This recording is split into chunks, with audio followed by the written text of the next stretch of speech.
ನನ್ನ ಹೆಸರು ಶಶಿಧರ್ ಭಟ್ ಅಂತ. ನಾನು ಗ್ರೀನ್ ವರ್ಕ್ ಫೋರ್ಸ್ ಅಂತ ಒಂದು ಬ್ರ್ಯಾಂಡ್ ಇಟ್ಕೊಂಡು ಸ್ಟಾರ್ಟ್ಅಪ್ ಮಾಡ್ತಾ ಇದ್ದೀನಿ. ಈಗ IIM ಲಕ್ನೋ ನೋಯ್ಡಾ ಕ್ಯಾಂಪಸ್ ನಲ್ಲಿ ಒಂದು ಇನ್ಕ್ಯುಬೇಟರ್ ಇದೆ. 2018 ಅಲ್ಲಿ ಅಲ್ಲಿ ರಿಜಿಸ್ಟ್ರೇಷನ್ ಮಾಡ್ಕೊಂಡೆ, ಅಂದ್ರೆ ಅವ್ರದೇ ಕ್ಯಾಂಪಸ್ ನಲ್ಲಿ ರಿಜಿಸ್ಟ್ರೇಷನ್ ಮಾಡ್ಕೊಂಡು ಗಿಗ್ ಇಕಾನಮಿ ಅಂತ ಒಂದು ಥೀಮ್ ಇದೆ. ಈಗ ಆಲ್ಟರ್ನೇಟ್ ಕರಿಯರ್, ಯೂತ್ ಎಂಗೇಜ್ಮೆಂಟ್ ಅಲ್ಲಿ ಎಂಪ್ಲಾಯಬಿಲಿಟಿ ವಿಷಯ ಬಂದಾಗ 9 to 5 ಜಾಬ್ ಬಿಟ್ಬಿಟ್ಟು ಒಂದು ಏನಿರ್ಬೋದು ಅಂತ ನಾವು ರಿಸರ್ಚ್ ಮಾಡ್ತಾ ಇದ್ವಿ. 4-5 ವರ್ಷದಿಂದ ಅದ್ರ ಮೇಲೆ ಕೆಲಸ ಮಾಡ್ತಾ ಇದ್ವಿ. ಹಾಗೆ ಗಿಗ್ ಇಕಾನಮಿ ಅಂತ ಥೀಮ್ ಇಟ್ಕೊಂಡು ಅದ್ರ ಮೇಲೆ ವರ್ಕ್ ಫೋರ್ಸ್ ಬಿಲ್ಡ್ ಮಾಡಿ, ವರ್ಕ್ ಫೋರ್ಸ್ಗೆ ಬೇಕಾದದ್ದು ಡಿಮಾಂಡ್ ಸೈಡ್ ಬಿಲ್ಡ್ ಮಾಡಿ ಕೆಲಸ ಮಾಡ್ತಾ ಇದ್ದೀವಿ. ಹಾಗೆ ಕೆಲಸ ಮಾಡ್ತಾ ಮಾಡ್ತಾ ಈಗ ರೂರಲ್ ಡಿಸ್ಟ್ರಿಕ್ಟ್ ಗಳಲ್ಲಿ ಏನ್ ಅಪಾರ್ಚುನಿಟಿ ಇದೆ, ಗಿಗ್ ಇಕಾನಮಿಯನ್ನ ರೂರಲ್ ಡಿಸ್ಟ್ರಿಕ್ಟ್ ಅಲ್ಲಿ ಹೇಗೆ ಅಪ್ಲೈ ಮಾಡ್ಬಿಟ್ಟು ಈಗಿನ ಪರಿಸ್ಥಿತಿಯಲ್ಲಿ ಹೇಗೆ ಪ್ರಾಬ್ಲಮ್ ಸಾಲ್ವ್ ಮಾಡ್ಬೋದು ಅಂತ ಕೆಲಸ ಮಾಡ್ತಾ ಇದ್ದೀನಿ. ಆ ದಿಶೆಯಲ್ಲಿ ಭೂಮಿ ಪುತ್ರಿ ಒಂದು ಪ್ರಾಜೆಕ್ಟ್ ಸುವರ್ಣ ಭಟ್ ಒಂದು ಕನಸಿನ ಕೂಸು ಅಂತ ಹೇಳ್ಬೋದು. ಅವರು ಶ್ರೀ ಅನಂತ್ ಕುಮಾರ್ ಹೆಗಡೆ ಅವ್ರ ಜೊತೆ ಪ್ರಸ್ತಾಪ ಮಾಡಿದಾಗ 2 ಮಾತಿಲ್ದೆ ಅವರು ಒಪ್ಕೊಂಡ್ಬಿಟ್ರು. ಯಾಕೆಂದ್ರೆ ದಶಕಗಳಿಂದ ಅನಂತ್ ಕುಮಾರ್ ಹೆಗಡೆ ಅವರು ಇದೇ ಒಂದು ಸಾಮಾಜಿಕ ಕಳಕಳಿ ಇಟ್ಕೊಂಡು ಕೃಷಿ ಒಂದು ಮುಖ್ಯ ಸ್ಟ್ರೀಮ್ ಆಗಿ ಇಟ್ಕೊಂಡು ತುಂಬಾನೇ ಕೆಲಸ ಮಾಡಿದ್ದಾರೆ. ಹಾಗೆ ಭೂಮಿ ಪುತ್ರಿ ನೀವು ಕೇಳ್ದಂಗೆ ಅದರಲ್ಲಿ ವುಮನ್ ರೋಲ್ ಇನ್ ಅಗ್ರಿಕಲ್ಚರ್, ಅಂದ್ರೆ ಯಾವುದೋ ಕಾರಣದಿಂದ ಅವರೊಂದು ಸೈಲೆಂಟ್ ವರ್ಕ್ ಫೋರ್ಸ್ ಆಗಿ ಅಗ್ರಿಕಲ್ಚರ್ ಅಲ್ಲಿ ಕೆಲಸ ಮಾಡ್ತಾ ಇದ್ದಾರೆ. ಅಂದ್ರೆ male dominance as usual in any other industry ಇಲ್ಲಿ ಅಗ್ರಿಕಲ್ಚರ್ ಅಲ್ಲೂ ಕಾಣ್ತಾ ಇರೋದ್ರಿಂದ, ಸೊ ಈಗ ಮಹಿಳೆಯರಿಗೆ ಅದರಲ್ಲಿ ರೋಲ್ ತುಂಬಾ ಇದೆ. ಅಂಡ್ ಬೇರೆ ಎಲ್ಲ ಡೊಮೇನ್ಗಳಲ್ಲಿ, ಬೇರೆ ಎಲ್ಲ ವಿಷಯಗಳಲ್ಲಿ ಅವರು ತಮ್ಮ ತಮ್ಮ ಸ್ಥಾನ ತಗೊಂಡು they are proving themselves that they are equally powerful and capable of doing anything when compared to the men folk. That is where Bhoomi Putri ಅಂತ ಅವ್ರದ್ದೊಂದು ಕಾನ್ಸೆಪ್ಟ್ ಈಗ ಇವಾಲ್ವ್ ಆಗಿ ಇಂಪ್ಲಿಮೆಂಟ್ ಆಗ್ತಾ ಇದೆ. ಆ ದಿಶೆಯಲ್ಲಿ ನಾವು ಪ್ರತಿಯೊಂದು ಅವಕಾಶವನ್ನ ಉಪಯೋಗಿಸ್ಕೊಂಡು ಬೇರೆ ಬೇರೆ ವಿಷಯದಲ್ಲಿ ಅಗ್ರಿಕಲ್ಚರ್ ಮತ್ತೆ ಅಲೈಡ್ ಬೇರೆ ಬೇರೆ ವಿಷಯದಲ್ಲಿ ಮಾಡೋಣ ಅಂತ.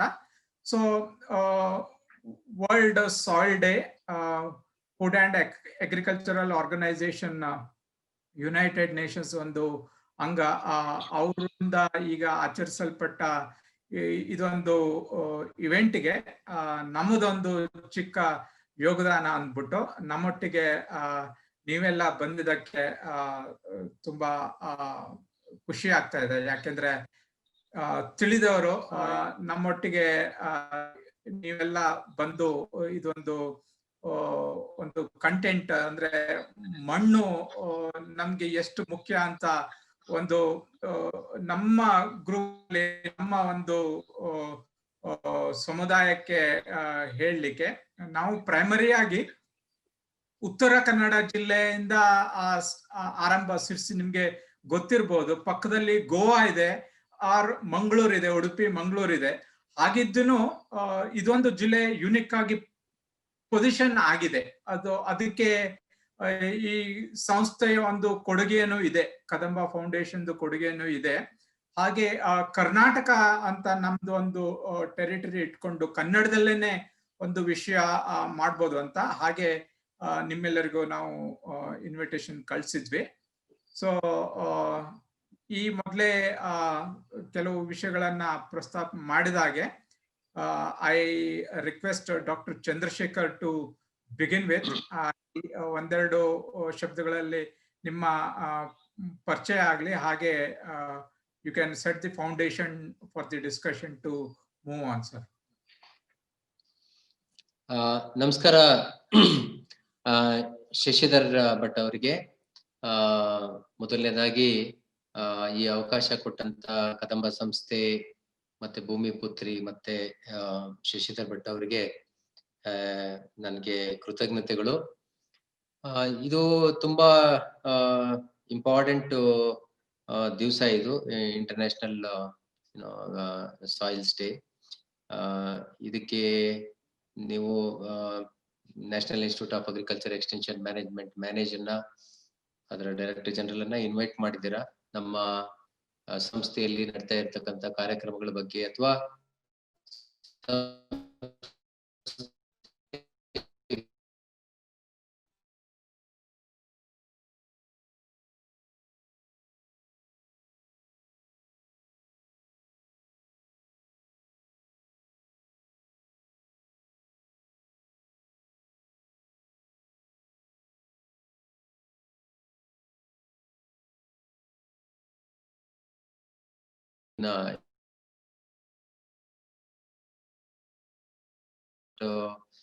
ದಿನನಿತ್ಯದ ಕಾರ್ಯಕ್ರಮದಲ್ಲಿ ಅದನ್ನ ಎಷ್ಟು ಮಟ್ಟಿಗೆ ಎಷ್ಟು ಸೀರಿಯಸ್ ಆಗಿ ಅಳವಡಿಸ್ಕೊಳ್ತಾರೆ ಅನ್ನೋದು ಒಂದು ದೊಡ್ಡ ಚಾಲೆಂಜ್ ಆಗ್ಬಿಟ್ಟಿದೆ.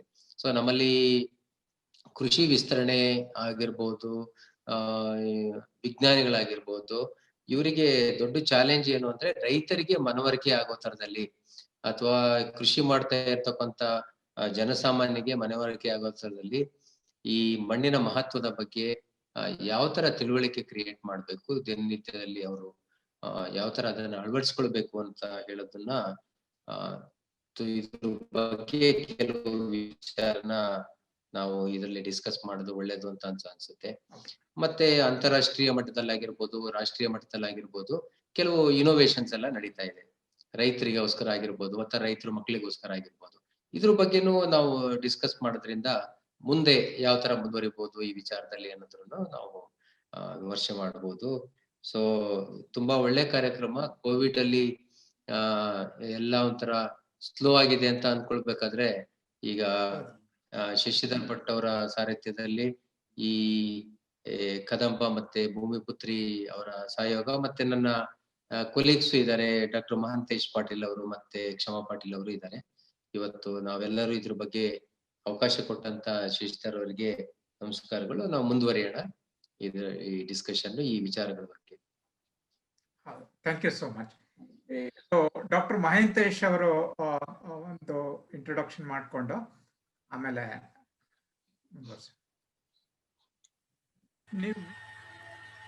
ಎಲ್ಲರಿಗೂ ನಮಸ್ಕಾರ. ಮತ್ತೊಮ್ಮೆ ಶಶಿಧರ್ ಭಟ್ ಮತ್ತೆ ಕದಂಬ ಭೂಮಿಪುತ್ರಿ ಎಲ್ಲ ಸಂಘ ಸಂಸ್ಥೆಗಳಿಗೆ ನನ್ನ ಹೃತ್ಪೂರ್ವಕ ಅಭಿನಂದನೆಗಳು. ಬಹಳ ಮುಖ್ಯವಾಗಿ ಇವತ್ತು ನಮ್ಮ ಮ್ಯಾನೇಜ್ ಡೈರೆಕ್ಟರ್ ಇದ್ದಾರೆ, ಮತ್ತೆ ತೋಟಗಾರಿಕೆ ಇಲಾಖೆಯ ಉಪನಿರ್ದೇಶಕರಾಗಿರುವಂಥ ಕ್ಷಮಾ ಪಾಟೀಲ್ ಅವರು ಇದ್ದಾರೆ, ಮತ್ತು ತಮ್ಮ ತಂಡವಿದೆ. ಇದೊಂದು ಅದ್ಭುತವಾದಂಥ ದಿನ. ಅದಕ್ಕಾಗಿ ನಾನು ಮತ್ತೊಮ್ಮೆ ತಮಗೆ ಧನ್ಯವಾದಗಳನ್ನು ಹೇಳಲಿಕ್ಕೆ ಇಷ್ಟಪಡ್ತೀನಿ. ನನಗನ್ಸಿದ ಮಟ್ಟಿಗೆ ಇದು ಪ್ರಾರಂಭವಾಗಿ 7ನೇ ದಿನಾಚರಣೆ ಅಂತ ನನಗೆ ಅನಿಸ್ತಾ ಇದೆ. ಇದು 2014-15 ಅಂತ ಹಿಡ್ಕೊಂಡಾಗ UN ಅಸೆಂಬ್ಲಿಯಲ್ಲಿ ಡಿಸ್ಕಷನ್ ಆದಂಗೆ FAO ಡಿಕ್ಲೇರ್ ಮಾಡ್ದಂಗೆ ಬಂದ್ಕೊಂತ ಪ್ರತಿಯೊಂದು ವರ್ಷ ಒಂದು ಉದ್ಘೋಷಗಳನ್ನ, ಒಂದು ಥೀಮನ್ನು ಇಟ್ಟುಕೊಂಡು ಆಚರಣೆಗಳು ಆಗ್ತಾ ಇದ್ದಾವೆ. ಅದ್ರ ತಕ್ಕಂಗನೆ ಅನೇಕ ಸಂಘ ಸಂಸ್ಥೆಗಳು, ಶಾಲಾ ವಿದ್ಯಾಸಂಸ್ಥೆಗಳು, ವಿಶ್ವವಿದ್ಯಾನಿಲಯಗಳು ಪ್ರತಿಯೊಂದು ಹಂತದಲ್ಲಿ ಇದ್ರ ಬಗ್ಗೆ ಜಾಸ್ತಿ ಜಾಗೃತಿಯನ್ನು ವಹಿಸಿ ಕೊಡ್ತಾ ಇದ್ದಾವೆ. ಆದರೆ ಇವತ್ತು ನಾನು ಕೃಷಿ ವಿಶ್ವವಿದ್ಯಾಲಯ ರಾಯಚೂರು ಅದರ ಒಂದು ಸಸ್ಯರೋಗಶಾಸ್ತ್ರ ಪ್ರಾಧ್ಯಾಪಕ, ಮತ್ತು ಸದ್ಯಕ್ಕೆ ನಾನೀಗ ಕೊಪ್ಪಳದ ಕೃಷಿ ವಿಸ್ತರಣಾ ಶಿಕ್ಷಣ ಕೇಂದ್ರದಲ್ಲಿ ಮುಖ್ಯಸ್ಥನಾಗಿ ಕೆಲಸ ಮಾಡ್ತಾ ಇದ್ದೇನೆ. ನಾನು ಈಗ ಡಾಕ್ಟರ್ ಚಂದ್ರಶೇಖರ್ ಅವರು ಹೇಳ್ದಂಗೆ ವಿಸ್ತರಣೆ ವಿಭಾಗದಲ್ಲಿ ಬಂದಾಗ ರೈತರಿಗೆ ಆಗಲಿ ಅಥವಾ ರೈತ ಸಂಬಂಧಿತ ಇಲಾಖೆಗಳಿಗಾಗಲಿ ಎಷ್ಟೇ ನಾವು ವಿಶದವಾಗಿ ತಂತ್ರಜ್ಞಾನ, ವಿಜ್ಞಾನ, ಕೃಷಿ ವಿಜ್ಞಾನ ಬಗ್ಗೆ ಹೇಳಿದಾಗ ಅದಕ್ಕೆ ಕೊಡೋಷ್ಟು ಒಲವನ್ನ ಮಣ್ಣಿಗೆ ಬರೋದಿಲ್ಲ. ಇದು ಏನಾಗಿದೆ, including myself, taken for granted ಆಗಿದೆ ಭೂಮಿ ಅಂದ್ರೆ. ಸೊ ಅದನ್ನ ದಾಟಿ ನಾವು ಇವತ್ತು ಬೆಳಿಬೇಕಾದಂತ ಪ್ರಸಂಗ ಬಂದಿದೆ ಅಂತ ನಾನು ಹೇಳಲಿಕ್ಕೆ ಇಷ್ಟಪಡ್ತೀನಿ. ಈಗ ನಾವು ಇದನ್ನ ಈ ಒಂದು ಏನು ನೀವು ಸೆಷನ್ ಇಟ್ಕೊಂಡಿರಿ, ಇದನ್ನ ನಾನು ಮಣ್ಣಿಗಾಗಿ ಮಾತುಕತೆ ಅಂತ ಹೇಳಲಿಕ್ಕೆ ನಾನು ಇಷ್ಟಪಡ್ತೀನಿ. ಯಾಕಂದ್ರೆ ಮಣ್ಣನ್ನ ಮಣ್ಣಾಗಿ ನಾವು ಅರ್ಥ ಮಾಡ್ಕೊಳ್ಳಿಲ್ಲ ಅಂದ್ರೆ ಮಣ್ಣಿಗೆ ಹೋಗೋದಂತೂ ಗ್ಯಾರಂಟಿ ಒಂದ್ ದಿವ್ಸ. ಆದ್ರೆ ಅದ್ರ ಮೊದ್ಲಿಗೆನೆ ಇಲ್ಲಿ ಮಣ್ಣಾಗಿ ಹೋಗ್ಬಿಡ್ತೀವೋ ಅಂತ ನನಗೊಂದು ಭಯ. ಈಗಿನ ಒಂದು ವಿದ್ಯಮಾನಗಳನ್ನ ನೋಡ್ಕೊಂಡ್ರೆ ನಮ್ಮ ಜನಜೀವನ ಪದ್ಧತಿಗಳನ್ನ ನೋಡ್ಕೊಂಡ್ರೆ, ಆಮೇಲೆ ಅಭಿವೃದ್ಧಿ ಹೆಸರಲ್ಲಿ ಆಗ್ತಕ್ಕಂಥ ಅನಾಹುತಗಳನ್ನ ನೋಡ್ಕೊಂಡ್ರೆ ಇದ್ರ ಬಗ್ಗೆ ನಾವು ಬಹಳ ಕಾಳಜಿ ವಹಿಸ್ಬೇಕು. ಇದು ನಿರ್ದೇಶಕರು ಹೇಳ್ದಂಗೆ ತಳಮಟ್ಟದಿಂದ ಮೇಲ್ಮಟ್ಟಕ್ಕೆ ಹೋಗ್ಬೇಕು. ಒಂದು ಬಾಟಮ್ ಟಾಪ್ ಅಪ್ರೋಚ್ ಇಲ್ಲ ಟಾಪ್ ಟು ಬಾಟಮ್ ಅಪ್ರೋಚ್ ಅಲ್ಲಿ ಬಹಳ ಪ್ರಾಯೋಗಿಕವಾಗಿ ನಡಿಬೇಕಿದು. ಇದು ಸುಮ್ಮನೆ ದಿನಾಚರಣೆ ಅಂಗವಾಗಿ ರೋಜಿ ಟಾಕ್ಸ್ ತತ್ವಾದರ್ಶಗಳಾಗಿ ನಿಂದ್ರಬಾರ್ದು. ಏನ್ರಿ ಉದ್ದೇಶ. ಶಶಿಧರ್ ಅವ್ರೆ, ಏನ್ ಅನ್ಸೋದಂದ್ರೆ ವಿಶ್ವದಲ್ಲಿ ಕಂಡಂತೆ ಓಕೆ ನಮ್ಮ ದೇಶದಲ್ಲಿ ವಿಶೇಷವಾಗಿ ನಾವು ಏನಾದ್ರೂ ಒಂದು ಹೇಳ್ಬೇಕಾದ್ರೆ ವೇದ, ಋಗ್ವೇದ, ಉಪನಿಷತ್ತರ ಬಗ್ಗೆ ಒಂದು ಕೋಟ್ ಮಾಡ್ತೀವಿ ನಾವು ಪ್ರತಿಯೊಂದು ಹಂತದಲ್ಲಿ, ಹೌದಾ? ಅದೇ ರೀತಿ ಮಣ್ಣಿನ ಬಗ್ಗೆನೂ ಅದರಲ್ಲಿ ಕೋಟ್ ಇದೆ. ನಮ್ಮ ದಾಸ ಸಾಹಿತ್ಯ, ಶರಣ ಸಾಹಿತ್ಯ, ಇತ್ತೀಚಿನ ಪಾರಂಪರಿಕ ಏನು ಸಾಹಿತ್ಯಗಳಿದಾವೆ ಅವುಗಳಲ್ಲೆಲ್ಲ ಮಣ್ಣಿನ ಬಗ್ಗೆ ಇದೆ, ವಿಶ್ಲೇಷಣೆ ಇದೆ. ಅದ್ರ ತಕ್ಕನಾಗಿ ಅನೇಕ ಸಂಘ ಸಂಸ್ಥೆಗಳು ಹುಟ್ಟುಕೊಂಡಿದ್ದಾವೆ. ಅದು ಸರ್ಕಾರಿ ಇರ್ಬೋದು, ಅರೆ ಸರ್ಕಾರಿ ಇರ್ಬೋದು, ಅಥವಾ ಪ್ರೈವೇಟ್ ಇರ್ಬೋದು. ಆದ್ರೆ ಒಂದು ಏನು ಅಂತಂದ್ರೆ ಕೆಲವೊಂದು ಕಡೆ ನಮಗೆ ಅದರ ಆಗ್ತಕ್ಕಂಥ ಅನಾಹುತ ಗೊತ್ತಿದ್ರು ಗೊತ್ತಿರದಂಗ ಇದೆಯಲ್ಲ, ಅದು ದೊಡ್ಡ ಅನಾಹುತ ಆಗ್ತಾ ಇದೆ. ಗೊತ್ತಿಲ್ಲ ಅನ್ನೋದು ಅನಾಹುತ ಆಗೋದಿಲ್ಲ, ಗೊತ್ತಿದ್ರು ಗೊತ್ತಿಲ್ಲದಂಗ ಇರ್ತೀವಲ್ಲ ಅನೇಕ ಕಾರಣಗಳಿಂದ, ಅದು ದೊಡ್ಡ ಅನಾಹುತ ಆಗ್ತದೆ. ಇದನ್ನ ತಪ್ಪಿಸ್ಲಿಕ್ಕಂತಾನೆ ಇಂಥ ಒಂದು ವೇದಿಕೆ ಮೂಲಕ ನಾವು ವಿಚಾರ ವಿನಿಮಯ ಮಾಡ್ಕೊಂಡ್ರೆ, ತಜ್ಞರ ಜೊತೆಗಾಗ್ಲಿ ಅಥವಾ ಸಾಮಾನ್ಯ ಜನರಿಗೆ ಮಾಡಿದಾಗ, ನನಗೆ ಇಲ್ಲಿ ಒಂದು ಕೋಟ್ ಹೇಳಕ್ಕೆ ಬಹಳ ಇಷ್ಟಪಡ್ತೀನಿ. ಈಗ ಈ ಧ್ಯೇಯ ವಾಕ್ಯ ಏನಪ್ಪ ಈ ವರ್ಷದಂದ್ರೆ, ಮಣ್ಣನ್ನು ಜೀವಂತವಾಗಿಡಿ, ಮಣ್ಣಿನ ಜೀವ ವೈವಿಧ್ಯತೆಯನ್ನು ರಕ್ಷಿಸಿ. ಇದು FAO ಕೊಟ್ಟಿರುವಂತ ಥೀಮು. ಇಲ್ಲಿ ನಾನು ಅಕ್ಕಮಹಾದೇವಿ ವಚನ ಒಂದು ಸಾಲನ್ನು ಹೇಳಲಿಕ್ಕೆ ಇಷ್ಟಪಡ್ತೀನಿ ಇಲ್ಲಿ. ನೋಡ್ರಿ, ಅಂದ್ರೆ ಯಾವ ರೀತಿ ನಮ್ಮ ಜೀವನದಲ್ಲಿ, ಜನಜೀವನದಲ್ಲಿ ಅಂದ್ರೆ ಜನರೇಷನ್ಸ್ ಟುಗೆದರ್ ಇದು ಯಾವ ರೀತಿ ಮಣ್ಣಿನ ಬಗ್ಗೆ ಒಂದು ಇದಿತ್ತಂತ. ಎನ್ನ ಕಾಯ ಮಣ್ಣು ಜೀವ ಬಯಲು ಆವುದ ಹಿಡುವೇನಯ್ಯ ದೇವ, ನಿಮ್ಮನಾವ ಪರಿಯಲ್ಲಿ ನೆನೆವೇನಯ್ಯ ಎನ್ನ ಮಾಯೇನು ಮಾಣಿಸಯ್ಯ ಚೆನ್ನಮಲ್ಲಿಕಾರ್ಜುನ ಅಂತ ಅಕ್ಕಮಹಾದೇವಿಯವರು ಶರಣರ ಒಂದು 12ನೇ ಶತಮಾನದಲ್ಲೇ ಹೇಳಿದೆ. ಅವಾಗೆ ದಾಸರು ಹೇಳಿದ್ದಾರೆ. ನಮ್ಮ ಪುಟ್ಟರಾಜ ಗವಾಯಿಗಳು ಅವರ ಒಂದು ಗಾಯನದಲ್ಲಿ ಕೂಡ ಮಣ್ಣೇ ಕಾಯ ಅಂತ ಹೇಳಿದ್ದಾರೆ. ಇವು ಹೇಳಲಿಕ್ಕೆ ಅಷ್ಟೇ ಆಗ್ಬಿಡ್ತಿದಾವೆ, ಆದರೆ ಅದು ನರನಾಡಿಗಳಲ್ಲಿ ಹೋಗ್ತಾ ಇಲ್ಲ. ಏನ್ರಿ, ಅದು ಗ್ರಾಮ್ಯ ವಾಸ್ತವ್ಯ ಇರ್ಬೋದು, ಪಟ್ಟಣ ವಾಸ್ತವ್ಯ ಇರ್ಬೋದು, ಅಥವಾ ಅತಿಶಯವಾದ ವಾಸ್ತವ್ಯ ಇರ್ಬೋದು. ಅಂದ್ರೆ ಹೈಲಿ ಏನು ಕಾಸ್ಮೋಪಾಲಿಟನ್ ಅಂತ ಹೇಳ್ತೀವಿ, ಅಲ್ಲಿ ಆ ವಾಕ್ಯಗಳು ಕ್ರಿಯೆಯಾಗಿ ಪ್ರಕ್ರಿಯೆ ಆಗ್ತಾ ಇಲ್ಲ ಅಂತ ನಂದೊಂದು ಅನಿಸಿಕೆ. ಎಷ್ಟರ ಮಟ್ಟಿಗೆ ಸಾಧ್ಯ ಇದೆ? ಇನ್ನೊಂದು ಏನಾದ್ರು ನಾವು ಮಾತೆತ್ತಿ ಬಿಟ್ರೆ ನಾವೇನ್ ಹೇಳಲಿಕ್ಕೆ ರೆಡಿ ಇರ್ತೀವಿ ಅಂತಂದ್ರೆ, ನಮ್ದು ದೊಡ್ಡ ದೇಶಪ್ಪ, ಜನಸಂಖ್ಯೆ ದೊಡ್ಡದು, ಓಕೆ, ಇದು ಹಂಗಾಗಿ ಎಲ್ಲ ಆಗೋದಿಲ್ಲ. ಸೊ ಇದನ್ನ ನಾನು ನಂಬೋದಿಲ್ಲ, ಒಪ್ಪೋದೂ ಇಲ್ಲ. ಓಕೆ, ನಾವು ಜನಸಂಖ್ಯೆ ಅನುಗುಣವಾಗಿ ಏನೇನು ಕೆಲವೊಂದು ಮಹತ್ತರ ಘಟ್ಟಗಳಿದಾವೆ ಜೀವನ ನಡೆಸಲಿಕ್ಕೆ. ಮಣ್ಣಿರ್ಬೋದು, ನೀರಿರ್ಬೋದು, ವಾತಾವರಣ ಇರ್ಬೋದು, ಕೃಷಿ ಇರ್ಬೋದು, ಉದ್ಯಮ ಇರ್ಬೋದು, ಬದುಕಿರ್ಬೋದು, ಇವುಗಳೆಲ್ಲ ಇಟ್ಟುಕೊಂಡು ಇಂಥ ಒಂದು ವೇದಿಕೆಗಳ ಮೂಲಕ ಒಂದು ಒಳ್ಳೆ ಸಂದೇಶ ಕೊಟ್ಟು ಆ ಸಂದೇಶ ಕ್ರಿಯೆಯಾಗಿ ಹೊರಹೊಮ್ಮಿದಾಗ ಮಾತ್ರ ಕೆಲವೊಂದು ಫಲಪ್ರದವಾದಂಥ ಫಲಿತಾಂಶಗಳನ್ನು ನಾವು ಕಾಣಬಹುದು ಅಂತ ನಂದೊಂದು ಅನಿಸಿಕೆ. ಸೊ ಈ ವೇದಿಕೆ ಇವತ್ತು ಕಲ್ಪಿಸಿಕೊಟ್ಟಿದೆ, ಇಲ್ಲಿ ತಜ್ಞರು ಇದ್ದಾರೆ, ಎಲ್ಲರೂ ಕೂಡಿ ಒಂದು ಚರ್ಚೆಯನ್ನ ಶುರು ಮಾಡೋಣ ಅಂತ ಹೇಳ್ತೀನಿ. ಧನ್ಯವಾದ. Thank you so much. So Kshama Patil ಅವರು, ನೀವು deputy director horticulture department, government of Karnataka, ಆ ಒಂದು ಪರಿಮಿತಿಯಿಂದ ಹೊರಗಡೆ ಬಂದು ನಮ್ಮ ಮಣ್ಣಿನ ಸಂಸ್ಕೃತಿ ಮತ್ತು ವಿಜ್ಞಾನ ಇದನ್ನ ಎರಡನ್ನು ಹೇಗೆ ಒಟ್ಟಿಗೆ ಸೇರಿಸ್ಕೊಂಡು ಈಗ ಒಂದು ಉದ್ದೇಶ ಇಟ್ಟು ಕಾರ್ಯಕ್ರಮ ಮಾಡಿದೀವಿ. ಸೊ ನಿಮ್ಮ ಒಂದು ಕಿರು ಪರಿಚಯ ಮಾಡಿಕೊಂಡು ನಿಮ್ದು ಏನು ವಿಷಯ ಇದೆ, ನಿಮ್ದು ಏನು ವಿಚಾರ ಇದೆ ಅದನ್ನ ನಮ್ಮೊಟ್ಟಿಗೆ ಇಡ್ಬೋದು. ಕ್ಷಮಾ ಪಾಟೀಲ್ ಅವರು. ಎಲ್ರಿಗೂ ನಮಸ್ಕಾರ. Thank you. ಎಲ್ರಿಗೂ ನಮಸ್ಕಾರ. ನನ್ನ ಹೆಸರು ಕ್ಷಮಾ ಪಾಟೀಲ್ ಅಂತ, ತೋಟಗಾರಿಕೆ ಇಲಾಖೆಯಲ್ಲಿ ಉಪನಿರ್ದೇಶಕರಾಗಿ ಕಾರ್ಯನಿರ್ವಹಿಸ್ತಾ ಇದ್ದೀನಿ. ತೋಟಗಾರಿಕೆ ಇಲಾಖೆಯಲ್ಲಿ ಕೇಂದ್ರ ಕಚೇರಿಯಲ್ಲಿ ಕಾರ್ಯನಿರ್ವಹಿಸ್ತಾ ಇರೋದ್ರಿಂದ ನನಗೆ ವಹಿಸಿದಂತ ಕೆಲಸ ರೈತ ಉತ್ಪಾದಕ ಸಂಸ್ಥೆಗಳ ರಚನೆ ಮತ್ತು ನಿರ್ವಹಣೆ ಏನಿದೆ ರಾಜ್ಯದಾದ್ಯಂತ, ಅವುಗಳ ಒಂದು ಕಾರ್ಯಕ್ರಮವನ್ನ ನೋಡ್ಕೊಳ್ತೀನಿ. ಸೊ ನಾನು ಅದಕ್ಕೆ ಇವಾಗ ಸುವರ್ಣ ಭಟ್ ಅವ್ರು ಅವತ್ತು ಫೋನ್ ಮಾಡಿದಾಗ ನಾನು ಅದೇ ಕೇಳಿದೆ, ನನಗೆ ಈ ಕಾರ್ಯಕ್ರಮಕ್ಕೆ ಯಾವ ರೀತಿಯಾದ ಒಂದು ಸಂಬಂಧ ಮೇಡಮ್, ನನಗೆ ಮಾತಾಡಕ್ಕೆ ಅಷ್ಟೊಂದು ಸಾಮರ್ಥ್ಯ ಬೇಕಲ್ಲ, ಬೇರೆ ಎಕ್ಸ್ಪರ್ಟ್ಸ್ ಎಲ್ಲ ಇರ್ತಾರೆ, ಅವ್ರ ಮುಂದೆ ನಾನ್ ಹೆಂಗ್ ಮಾತಾಡೋದು ಅಂತ. ಸೊ ಬಹುಶಃ ಅವರೊಂದು ನನ್ನ ಕಡೆಯಿಂದ ಇಟ್ಟಿದ್ದ ಎಕ್ಸ್ಪೆಕ್ಟೇಷನ್ ಏನಂತಂದ್ರೆ, ನಾನು ಯಾವ ರೀತಿಯಾಗಿ ಈ FPOಗಳ ಮುಖಾಂತರ ಕೆಲವೊಂದು ಕಾರ್ಯಕ್ರಮಗಳನ್ನ ಮಾಡ್ಕೋಬಹುದು, ಅಥವಾ FPOಗಳ ನಾವು ಯಾವ ರೀತಿಯಾಗಿ ನಾವು ಇನ್ವಾಲ್ವ್ ಮಾಡ್ಕೋಬಹುದು ಎಕ್ಸ್ಟೆನ್ಷನ್ ಆಕ್ಟಿವಿಟೀಸ್ಗೆ, ಅಥವಾ ಅಲ್ಲಿರುವಂತಹ ಒಬ್ಬ ಹೆಣ್ಣಾಗಿ ನಾನು ಯಾವ ರೀತಿ ಈ ಒಂದು ಭೂಮಿ ರಕ್ಷಣೆಗೆ ಇರುವಂತ ಈ ಒಂದು ಕಾರ್ಯಕ್ರಮಕ್ಕೆ, ಮಣ್ಣಿನ ರಕ್ಷಣೆಗೆ ಇರುವಂತ ಕಾರ್ಯಕ್ರಮಕ್ಕೆ ನಾನ್ ರಿಲೇಟ್ ಮಾಡ್ಕೋಬಹುದು ಅನ್ನೋಂಥದ್ದು ಒಂದು ಇದನ್ನ ವ್ಯಕ್ತ ಮಾಡಿದ್ರು ಅವ್ರು ಅವತ್ತು, ಒಂದು ಅಭಿಪ್ರಾಯನ ವ್ಯಕ್ತ ಮಾಡಿದ್ರು. ಸೊ ಆ ಕಾರಣಕ್ಕೆ ನಾನು ಕೂಡ ಒಪ್ಕೊಂಡೆ. ಇಲ್ಲಿ ಅವಕಾಶ ಕೊಟ್ಟಿದ್ದಕ್ಕೆ ನಾನು ಮೊದಲಿಗೆ ಭೂಮಿ ಪುತ್ರಿಗೆ ಮತ್ತೆ ಸುವರ್ಣ ಭಟ್ ಅವ್ರಿಗೆ ಹಾಗೂ ಶಶಿಧರ್ ಭಟ್ ಅವ್ರಿಗೆ ನನ್ನ ಧನ್ಯವಾದಗಳನ್ನ ಅರ್ಪಿಸ್ತೀನಿ. And I consider it privilege actually. Doctor Chandrashekhar sir ಇದ್ದಾರೆ, ಮಹಂತೇಶ್ ಪಾಟೀಲ್ ಸರ್ ಇದ್ದಾರೆ, ಇವ್ರ ಜೊತೆಗೆಲ್ಲ ಕೂತ್ಕೊಂಡು ಮಾತಾಡೋದಂದ್ರೆ ಇದೊಂದು ಪ್ರಿವಿಲೇಜ್ ಅಂತಾನೆ ಕನ್ಸಿಡರ್ ಮಾಡ್ತೀನಿ ನಾನು. ಒಂದು ಈ ಮಣ್ಣಿನ ಬಗ್ಗೆ ನನ್ನ ಅಭಿಪ್ರಾಯನ ಹಂಚ್ಕೊಳ್ಳೋದಾದ್ರೆ, ಇತ್ತೀಚೆಗೆ ನಾವು ಅದನ್ನ ಒಂದು ಗಂಭೀರವಾಗಿ ನೋಡ್ಬೇಕಂತಂದ್ರೆ, ಆಡು ಭಾಷೆಯಲ್ಲಿ ನಾವು ಹೇಳ್ತೀವಿ ಅದರಲ್ಲಿ ಏನಿದೆ ಮಣ್ಣು ಅಂತಂದ್ರೆ, ಅದ್ರಲ್ಲಿ ಏನಿದೆ ಮಣ್ಣು ಅಂದ್ರೆ ಮಣ್ಣಲ್ಲಿ ಏನು ಇಲ್ವೇನೋ ಅನ್ನೋ ಅಷ್ಟು ಮಟ್ಟಕ್ಕೆ ಮಣ್ಣನ್ನ ನಾವು ಇವತ್ತು ನೋಡ್ತಾ ಇದ್ದೀವಿ. ಆದ್ರೆ ನಾವು ಮರಿತಾ ಇರೋದೇನಂತಂದ್ರೆ, ಸಕಲ ಜೀವಗಳ ಒಂದು ಪ್ರಾರಂಭಕ್ಕೆ ಆಧಾರವಾಗಿದ್ದೇ ಮಣ್ಣು. ಅದನ್ನ ನಾವು ಮರೆತು ಹೆಂಗಾಗಿದೆ ಅಂದ್ರೆ, ನಾನು ಉತ್ತರ ಕರ್ನಾಟಕ ಭಾಗದಿಂದ ಬಂದವಳಾಗಿರೋದ್ರಿಂದ ಹಲವಾರು ಆಚರಣೆಗಳನ್ನ ನೋಡ್ತೀವಿ ನಾವು ಫೀಲ್ಡ್ ಅಲ್ಲಿ. ಅವ್ ಯಾಕೆ ಇವೆಲ್ಲ ಮಾಡ್ತಾರೆ ಅಂತ ನಮಗ್ ಆವಾಗ ಚಿಕ್ಕವರಿದ್ದಾಗ ನಮ್ಗೆ ಅರ್ಥ ಆಗ್ತಿರ್ಲಿಲ್ಲ. ಅಫ್ಕೋರ್ಸ್ ಬೆಂಗಳೂರಿಗೆ ಬಂದ್ಮೇಲೆ ನಮಗೂ ಅವೆಲ್ಲ ನಿಂತೆ ಹೋಗಿದಾವೆ ಆಚರಣೆಗಳು. ಇವಾಗ ರಿಲೇಟ್ ಮಾಡಿ ನೋಡಿದ್ರೆ ಇಟ್ ಈಸ್ ಅದು ಭೂಮಿ ತಾಯಿಯನ್ನ ವರ್ಷಿಪ್ ಮಾಡೋದಕ್ಕೆ ಇರುವಂತಹ ಆಚರಣೆಗಳೇನಿದ್ವು ಇವತ್ತಿಗೆ ಅವು ಕೇವಲ ಅಡಿಗೆ ಮಾಡ್ಕೊಂಡು ಊಟ ಮಾಡೋದಕ್ಕೆ ಸೀಮಿತ ಆಗಿದಾವೆ. ಸೀಗೆ ಉಣ್ವೆ ಇರ್ಬಹುದು, ಹಸಿರು ಗಂಧಾಯ ಅಂತ ಮಾಡ್ತೀವಿ ಅದಿರಬಹುದು. ಸೊ ಅವುಗಳ ಬಗ್ಗೆ ನಂತರ ಟೈಮ್ ಸಿಕ್ಕರೆ ನಾನು ಮಾತಾಡ್ತೀನಿ. ಕೇವಲ ಆಚರಣೆಗೆ ಮಾತ್ರ ಸೀಮಿತ ಆಗಿದಾವೆ. ಅದ್ರ ಹಿಂದಿನ ಇರುವಂತಹ ಉದ್ದೇಶಗಳನ್ನ ನಾವು ಮರಿತಾ ಇದೀವಿ. ಸ್ಪೆಷಲಿ ನೆಕ್ಸ್ಟ್ ಜನರೇಷನ್ ಏನಿದೆ, ಆ ಜನರೇಷನ್ ನಾವು ಪಾಸ್ ಮಾಡ್ತಾ ಇಲ್ಲ. ಅದ್ರಲ್ಲಿ ನಾವು ಕೂಡ ಎಲ್ಲೋ ಎಡುತ್ತಾ ಇದೀವಿ ಅನ್ನೋದು ನನ್ನ ಒಂದು ಅನಿಸಿಕೆ ಮತ್ತೆ ಅಭಿಪ್ರಾಯ. ನಾವ್ ಆವಾಗ್ಲೇ ಹೇಳಿದ್ರಿ ಶಶಿಧರ್ ಭಟ್ ಅವರು, ಈ ಒಂದು ಏನಂತೀವಿ ಕ್ಷಮಯ, ಇದು ಭೂಮಿ ಅಂದ್ರೆ ಎಲ್ಲಾನು ಮಾಡಿದ್ದನ್ನೆಲ್ಲ ಸಹಿಸ್ಕೊಳ್ಳೋ ತರ ಆಗೋಗ್ಬಿಟ್ಟಿದೆ ಅಂತ. ಹೌದು, ಅದಕ್ಕೆ ಭೂಮಿಗೆ ಕ್ಷಮಯ ಧರಿತ್ರಿ ಅಂತ ಹೆಸರು ಕೂಡ ಬಂದಿರೋದು.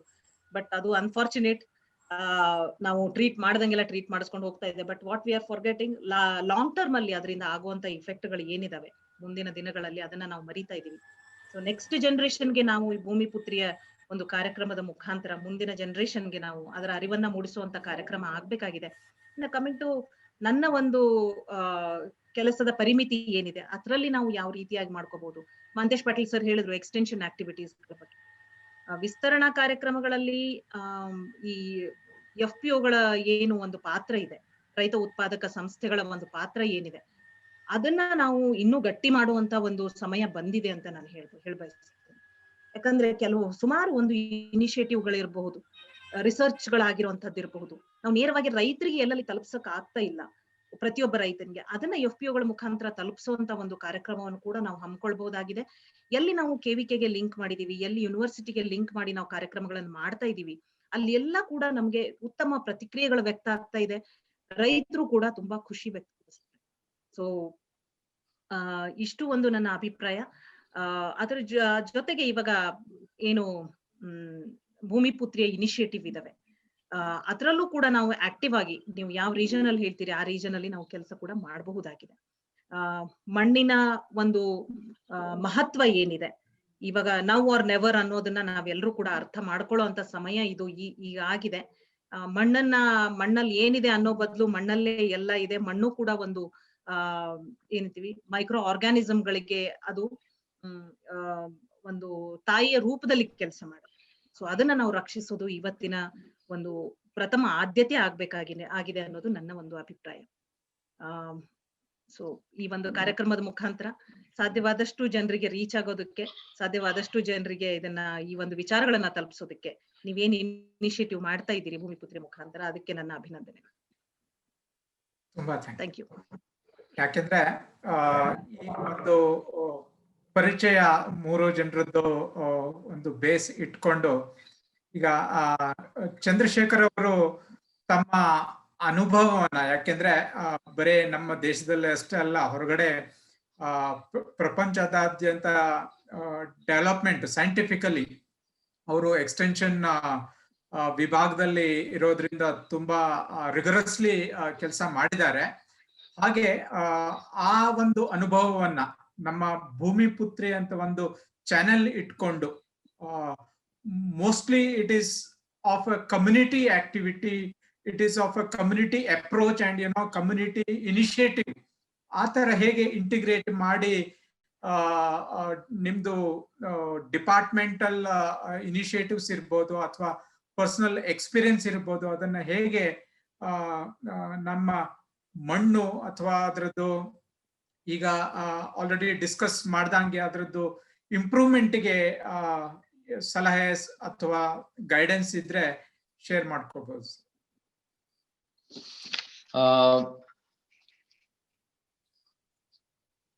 ಈಗ ಈ ನಮ್ಮ ಬೇರೆ ಬೇರೆ ದೇಶದಲ್ಲಿ ನೋಡಿದ್ರೆ ಅದರಲ್ಲಿ ಬೇರೆ ಬೇರೆ ಇನೋವೇಟಿವ್ ಅಪ್ರೋಚಸ್ ಅನ್ನ ಪ್ರಾಕ್ಟೀಸ್ ಮಾಡ್ತಾ ಇರ್ತಾರೆ.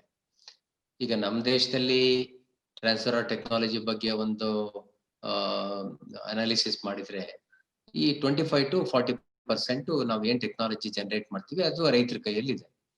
60 ರಿಂದ 75% ನಾವು ಟೆಕ್ನಾಲಜಿ ಜನರೇಟ್ ಮಾಡ್ತೀವಿ, ಬಟ್ ಅದು ರೈತರ ಕೈಯಲ್ಲಿ ಇರೋದಿಲ್ಲ. ಈ ಮಣ್ಣಿಗೆ ಸಂಬಂಧಪಟ್ಟ ವೈಜ್ಞಾನಿಕ ವಿಶೇಷಗಳು ಏನೇನಿದಾವೆ ಆ ಇನ್ಫಾರ್ಮೇಶನ್ ಎಕ್ಸೆಪ್ಷನ್ ಏನಲ್ಲ. ಇದ್ರಲ್ಲೂ ನಾವು ಸುಮಾರು 60 ರಿಂದ 75% ರೈತರಿಗೆ ತಲುಪ್ತಾ ಇಲ್ಲ. ಇದು ತಲುಪೋದಕ್ಕೆ ಕೆಲವು ಮೊದಲನೇದಾಗಿ ನಾವು ರೈತರಿಗೆ ಹೇಳ್ಬೇಕಾಗಿರೋದು ಈ ವರ್ಷದ ಥೀಮೇ ಇದೆ.